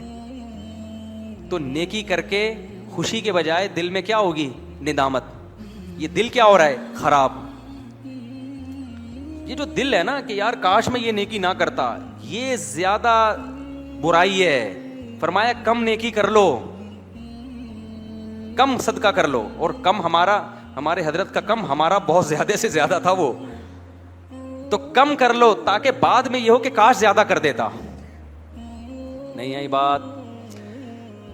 اتنا صدقہ کر لو کہ بعد میں ندامت ہو, یار کیسا کنجوس ہے, تھوڑا زیادہ کر لیتا. یہ زیادہ اچھی حالت ہے دل کی, بجائے اس کے کہ زیادہ کر کے بعد میں ندامت, ابے یہ میں نے کیا کر لیا یار. نیکی کر کے شرمندگی کرنا, یہ نیکی نہ کر کے شرمندہ ہونے سے زیادہ برا ہے. نہیں آئی بات؟ حالانکہ عملی لحاظ سے اگر زیادہ صدقہ کرتے تو زیادہ ثواب ملے گا نا, اور کم صدقہ کرنے میں کم ثواب. لیکن وہ کہہ رہے ہیں دل کی حفاظت, دل میں نیکی کی چاہت اور رغبت, یہ زیادہ امپورٹنٹ ہے. ابے سمجھا پا رہا ہوں کہ نہیں سمجھا پا رہا؟ تو یہ میں آپ کو بتا رہا ہوں کہ اسلام میں دل کے عمل کی ویلیو آپ کے ظاہری اعمال سے زیادہ ہے. بعض لوگ اسلام سے محبت کرتے ہیں, چل نہیں رہے ہوتے اسلام پہ, تمنا ہوتی ہے کاش اسلام پہ چلتے. یہ زیادہ بہتر ہیں ان لوگوں سے جن کو اسلام سے محبت نہیں ہے, کلچر کی وجہ سے چل رہے ہیں, کہہ رہے ہیں یار مجبوراً پیدا ہو گئے, کیا کریں, ختنے بھی, کٹنگ بھی ہو گئی اور شادی وادی بھی ہو رہی ہے, اب کلچر ہے, کیا کریں ایکچولی, بس ہو گئے تو ٹھیک ہے. ٹوپی پہن لیتے ہیں جمعے کے دن, سب نہا رہے ہیں تو چلو ہم بھی کیا کریں, سب آپ زیادہ ڈیٹیل میں نہیں آتا تو چلو ہم بھی نہا لیتے ہیں, چلو بقرعید پہ سب جانور کاٹ رہے ہیں, ہم بھی کیا کر لیتے ہیں, کاٹ لیتے ہیں.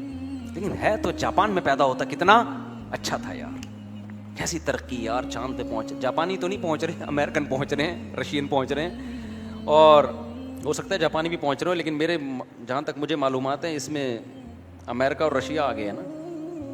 تو کاش یہ ہو جاتا. تو میرے بھائی یہ بہت ڈینجرس چیز ہے. آپ کا دل جس کے ساتھ ہے نا, اللہ قیامت کے دن آپ کو شمار اسی کے ساتھ کرے گا. دنیا میں بھی ہے نا, دیکھو دنیا میں آپ کی بیگم آپ سے کہتی ہے آپ بہت اچھے ہیں, میں رہوں گی آپ کے ساتھ, لیکن وسیم آپ سے بھی زیادہ اچھا مجھے کون لگتا ہے, وسیم لگتا ہے.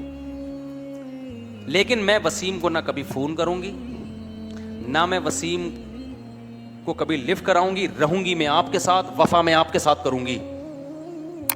شوہر میرے کون ہو آپ, تو آپ میں غیرت ہوگی, تھپڑ مار کے بولو گے جا بھائی تو کس کے ساتھ جا, وسیم کے ساتھ ہی جا.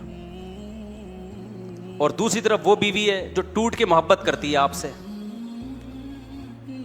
لیکن آپ کی اطاعت نہیں کرتی. ویسے تو جہاں محبت ہوتی ہے اطاعت بھی ہوتی ہے, لیکن میں کمپیئر کر رہا ہوں نا کہ اتنی محبت نہیں ہے کہ اطاعت کرے, لیکن محبت ہے. آپ نے کہا کہ میرا دوست وسیم, کہتی وسیم کا نام بھی نہ لینا میرے سامنے, مجھے کسی غیر مرد کا نام بھی زہر لگتا ہے. میرے باپ نے مجھے آپ کے حوالے کیا, یہ اس زمانے کی بات کر رہا ہوں جب باپ حوالے کیا کرتے تھے. مثال تو اس پرانے زمانے کی ہے. لوگ کہتے ہیں کس قسم کی مثالیں دے رہے ہیں, باپ حوالے کہاں کرتا ہے, فون کر دیا جاتا ہے ابا کو میں پہنچ گئی ہوں, ٹھیک ہے نا, ابا کو بتا دیا جاتا ہے ہو گئی ہے شادی. آپ کہیں گے ایسا تو نہیں ہو رہا, ابے کبھی ہمارے پاس بیٹھو ہم بتائیں گے. یہ جو بہت سی شادیاں آج کل ہوتی بھی نظر آ رہی ہیں, تمبو, یہ فیک تمبو ہیں. اصل میں پہلے ایسے کیسز بہت آ رہے ہیں, پہلے ہو چکی ہوتی ہے, پکڑی جاتی ہے, ابا کو بتاتی ہے کہ ہم نے شادی کر لی, ابا کہتے ہیں عزت کا جنازہ نکلے گا, بیٹا ایک ہماری خوشی کی خاطر تمبو لگا کے دوبارہ سے کر لو. سب جگہ نہیں ہو رہا کہ بدگمان ہو جائیں, جو بھی تمبو جائیں وہاں آپ انکوائری کرنا شروع کرتے ہیں, پہلے ہو گئی تھی یہ جھوٹی موٹی کا ہو رہا ہے, لیکن ہو ایسا بھی شروع ہو گیا ہے.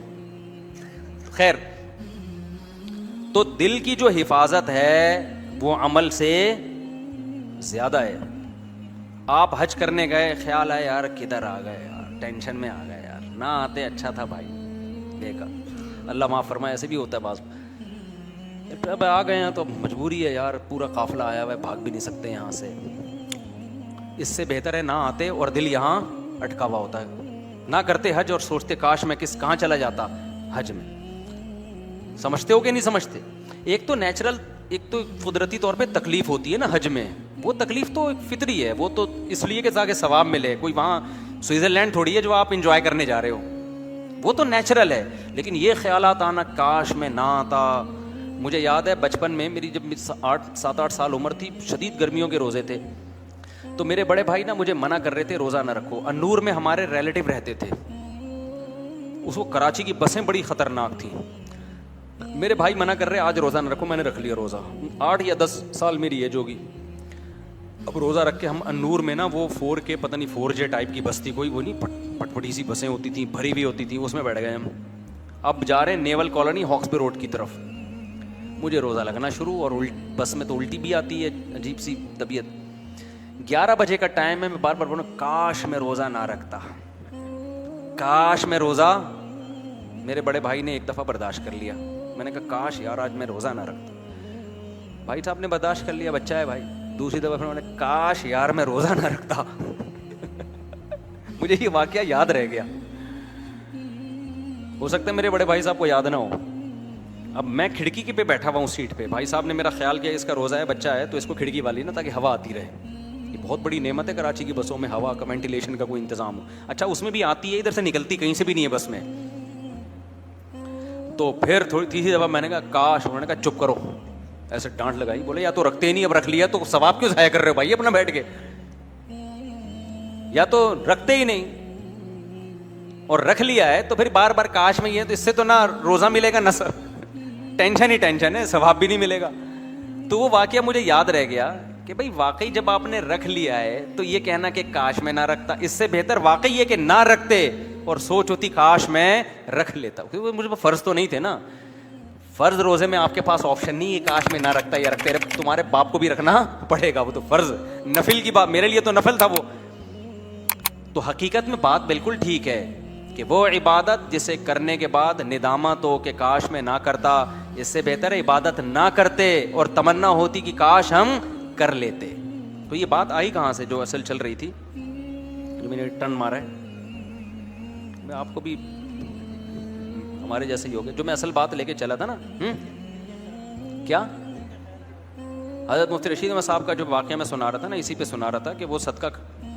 یہ تو دل کی بات آئی کہاں سے, ٹاپک تو میرا یہ چل رہا تھا کہ بعض دفعہ سیاستاً شو مارنی پڑتی ہے, لیکن دھوپ ہے کالے بال, وہ تو جہاد میں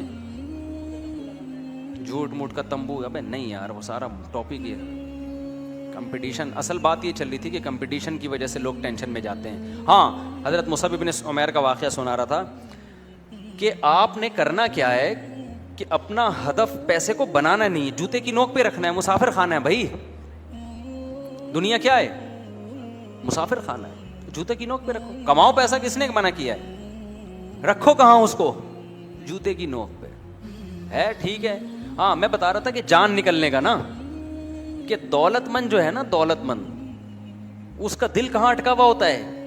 اب آپ بتاؤ جس کے بحریہ ٹاؤن میں کروڑوں کے 10 پلاٹ ہوں, موت کا فرشتہ آ جائے کہ چلیں جی اس سلسلے میں حاضر ہوا ہوں میں, فوراً خیال آ گیا یار کل میں نے سودا کیا, کروڑوں روپے کی جائیدادیں ہیں یار, یہ کس سلسلے میں آ گئے یار تم, کوئی اور سلسلے میں نہیں آ سکتے تھے تم, کیا خیال ہے کہ یار کسی اور سلسلے میں حاضر. پہلی دفعہ میں نے فرشتہ دیکھا ہے, وہ بھی اس سلسلے میں آیا ہے. سنا تھا فرشتوں کے بارے میں, بارشیں برساتے ہیں, یہ کرتے ہیں, وہ کرتے ہیں, کبھی کبھار جان بھی لے لیتے ہیں, کچھ اور سلسلے میں حاضر ہو جاتے. ٹینشن ہوگی کہ نہیں ہوگی. ہم لوگ دولت میں نا ان لوگوں کو دیکھ رہے ہوتے ہیں جو ہمیں خوش نظر آ رہے ہیں, جن سے دولت چھننے کا ٹائم آیا, ان پہ جو قیامت گزرتی ہے وہ ہمیں نظر نہیں آتی. وہ تو واقعات ہم دیکھتے ہی نہیں ہیں. ہم دیکھو جب کوئی کروڑ پتی کھرب پتی مرتا ہے, اس کے بچے پیسے پہ لڑ رہے ہوتے ہیں, تو وہ تو ہمیں نظر آ رہا ہوتا ہے, وہ میت نظر نہیں آ رہی ہوتی کہ یار کل یہ بھی تو لڑ رہا تھا. کیسے پڑا ہوا ہے حسرت سے, بچوں کو چپ بھی نہیں کرا سکتا وہ کہ بچوں مجھے دفن تو ہونے دو, اس کے بعد کر لینا جو لڑنا. کسی شاعر نے بڑی زبردست بات کہی ہے نا کہ پہلے جائیداد، شعر تو مجھے یاد نہیں رہا، وہ مفہوم یاد رہ گیا کہ جائیدادوں کے بٹوارے ہوتے تھے، اب جائیدادوں میں بھائیوں کے بٹوارے ہو رہے ہیں، جائیدادوں کے چکر میں بھائیوں کے بٹوارے ہو رہے ہیں. اور وہ لڑائیاں بھائیوں کی ہو کیوں رہی ہیں؟ اس میں بھی ابا کا قصور ہے. ابا کا خیال یہ تھا میں مروں گا ہی نہیں.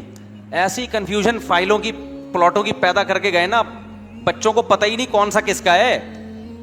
کیونکہ ابا کو ہم نے کئی دفعہ سمجھایا، لوگوں کے اباؤں کی بات کر رہا ہوں، کہ بھائی آپ مر بھی سکتے ہو، آپ کا کروڑوں اربوں روپے کی جائیدادیں ہیں، بلڈنگیں ہیں، بچے کنفیوز ہو جائیں گے ابا کون سی فائل کہاں رکھی ہے بتا دو نا. کہہ رہے ہیں بھائی میرا بھی مرنے کا کوئی پروگرام نہیں ہے. کیونکہ اتنی جب دنیا کما لی تو دماغ سے موت غائب، تصور ہی نہیں ہے کہ میں مروں گا. کیونکہ موت کا سوچتے ہوئے ڈر لگتا ہے بھائی پھر ہم نے اتنی محنت کس کھاتے میں کی ہے یار، اگر ہم نے مرنا ہی تھا تو اتنی بڑی بلڈنگ کیوں بنا دی. یعنی وہ حیرت ہوتی ہے ان کو کہ یار ہم نے اگر مرنا ہی تھا اور ابھی مرنا تھا تو یہ سب ہم نے پاگل ہیں ہم جو اتنے عرصے سے اتنی محنت کرتے رہے ہیں. تو اسلام تو پہلے سے کہہ رہا تھا پاگل ہیں. اللہ رسول کہہ رہے تھے آپ واقعی کیا ہیں؟ پاگل ہیں. آپ کو سمجھ میں نہیں آ رہا تھا، لیکن واقعی میں کیا ہوں؟ میں بہت بڑا پاگل تھا. نظر سوئے دنیا قدم سوئے مرقد، کہاں جا رہا ہے کدھر دیکھتا ہے. نظر آپ کی دنیا کی طرف اور قدم آپ کے مرقد یعنی قبر کی طرف. تو شاعر کہتا ہے جا کدھر رہا ہے، دیکھ کدھر رہا ہے. بلڈنگیں بناؤ بھائی، سب کچھ کرو، دل لگانے کا بالکل بھی نہیں ہے. دل قبرستان ہے یار، جانا کدھر ہے. دولت مند آدمی کو غریب سے زیادہ مراقبہ کرنا چاہیے موت کا. بار بار مرے گا. دیکھو گناہ کی دو قسمیں، ایک گناہ تھوڑی دیر کا ہوتا ہے، یہ جو پیسے کی محبت کا گناہ ہے نا، یہ 24 گھنٹے کا چپکا ہوا گناہ ہے. یہ ایک گناہ ہوتا ہے، بعض گناہ تو صحابہ سے بھی ہوئے ہیں حالانکہ ان کے دل میں دنیا کی محبت نہیں تھی، غلطی سے گناہ ہو گیا. ایک صحابی سے بدنظری ہو گئی، حالانکہ نبی کے لیے قربانیاں دیتے تھے وہ جہاد میں، لیکن کبھی انسان پر خواہش کا غلبہ ہوتا ہے. کوئی خاتون جا رہی تھی، صحابی نے ان کو دیکھا، بدنظری کی. پھر ایک خیال ہوا کہ بھائی مجھ سے گناہ ہو گیا ہے، ایک نامحرم عورت کو میں نے اتنا گھور کے دیکھا، اور اس سے ایک جو انسان کے دل میں جذبات ہوتے ہیں تو غلط نیت سے. پھر نبی کے پاس آیا، یا رسول اللہ مجھ سے گناہ ہو گیا ہے. تو آپ نے فرمایا صبر کرو. نماز ہوئی، نماز کے بعد آیا، یا رسول اللہ مجھ سے گناہ ہو گیا. آپ نے فرمایا تم نے نماز پڑھی ہے نا؟ انہوں نے کہا ہاں. فرمایا اللہ تعالیٰ قرآن میں نہیں کہتے کہ ان الحسنات یذہبن السیئات، نیکیاں گناہوں کو کھا جاتی ہیں. تو تم نے گناہ کیا نا، اب نیکی بھی کر لی، فنش، چلو شاباش جاؤ، ٹھیک ہے نا. اس کو سیریس نہیں لیا نبی نے. اب ایسا نہ ہو کہ آپ بھی سیریس نہ لیں، یہ بڑا خطرہ ہوتا ہے. حدیث کا غلط مطلب لوگ سمجھتے ہیں کہ اب آپ بھی سیریس نہ لیں کہ ہم فجر پڑھ لیں گے، آنٹی کو دیکھ لیتے ہیں، جا کے بات کر لیتے ہیں، یہ کر لیتے ہیں، وہ کر لیتے ہیں، حج کر کے آ جائیں گے. بھائی انہوں نے توبہ تو اصل میں کر ہی لی تھی، ان کو ندامت تو ہو گئی تھی نا. تو اب ان کو ایک حوصلہ چاہیے تھا کہ بھائی نیکی تم نے کر لی ہے. کیونکہ صحابہ کے دل میں خوف اللہ کا بہت زیادہ تھا. تو بہت زیادہ جب کسی کے دل میں خوف ہوتا ہے نا تو پھر اس کو تھوڑا ہلکا لانا پڑتا ہے. تو نبی نے یہ نہیں کہا کہ تمہارے دل میں دنیا کی محبت آ گئی تم جہنم میں. ایک اور واقعہ بڑا دلچسپ ہے. آج ہمارے دینداروں کا ظرف اس معاملے میں بڑا چھوٹا ہو گیا ہے. ایک صحابی تھے، انہوں نے وہ کیا تھے کہ جب سفر میں نا، تو سفر میں مکہ کی طرف، جب فتح مکہ کے موقع پہ سفر تھا تو ظاہر قافلوں میں عورتیں بھی تھیں. تو ایک صحابی تھے، وہ کہیں خواتین بیٹھی ہوئی تھیں. تو انہیں کیا دل میں خیال آیا، نہا دھو کے تیار ہو کے نا بالکل زبردست خواتین میں جا کے بیٹھ گئے. ایک انسان کو ہوتا ہے عورت کو دیکھ کے کہ یار میں ذرا ان کے سامنے اچھا لگوں. تو رسول اللہ صلی اللہ علیہ وسلم نے ان کو دیکھ لیا اور پوچھا کہ آپ یہاں کیا کر رہے ہیں. ان کو بڑی شرمندگی ہوئی کہ بھائی خواتین میں میرا کوئی کام ہے نہیں. تو وہ شرم کی وجہ سے نا وہاں سے غائب ہو گئے. اور کہتے ہیں کہ میں پھر نبی کے سامنے کبھی نہیں آیا شرم کی وجہ سے. مجھے بڑی شرم آئی نا کہ بھائی یہ مرد ہوں اور خواتین میں. اور ظاہر ہے ان کی ایک انسان پہ بعض دفعہ خواہش کا غلبہ آ جاتا ہے کہ وہ کہتا ہے یار میں تھوڑا سا لیڈیز میں کیا لگوں، اچھا لگوں. یہ چھوٹی موٹی خطائیں صحابہ سے بھی ہوئی ہیں. اب ان کو غیرت تھی نا، نبی سے آنکھ ملاتے ہوئے شرم آ رہی ہے کہ بھائی کیا بولیں گے، تم مرد ہو اور خواتین میں کیوں بیٹھے ہوئے تھے تم. آج کل کیا اب بتاؤ، آج کل کا مرد میں غیرت ہی ختم ہو گئی نا. بیوٹی پارلر میں مرد لیڈیز کو تیار کر رہا ہے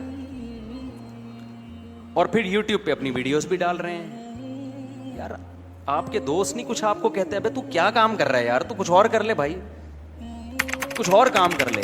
یہ لڑکیوں پہ جچتا ہے کہ بیوٹی پارلر اور میک اپ شیک اپ, مرد ہو کے عورتوں کو تیار کر رہے ہو.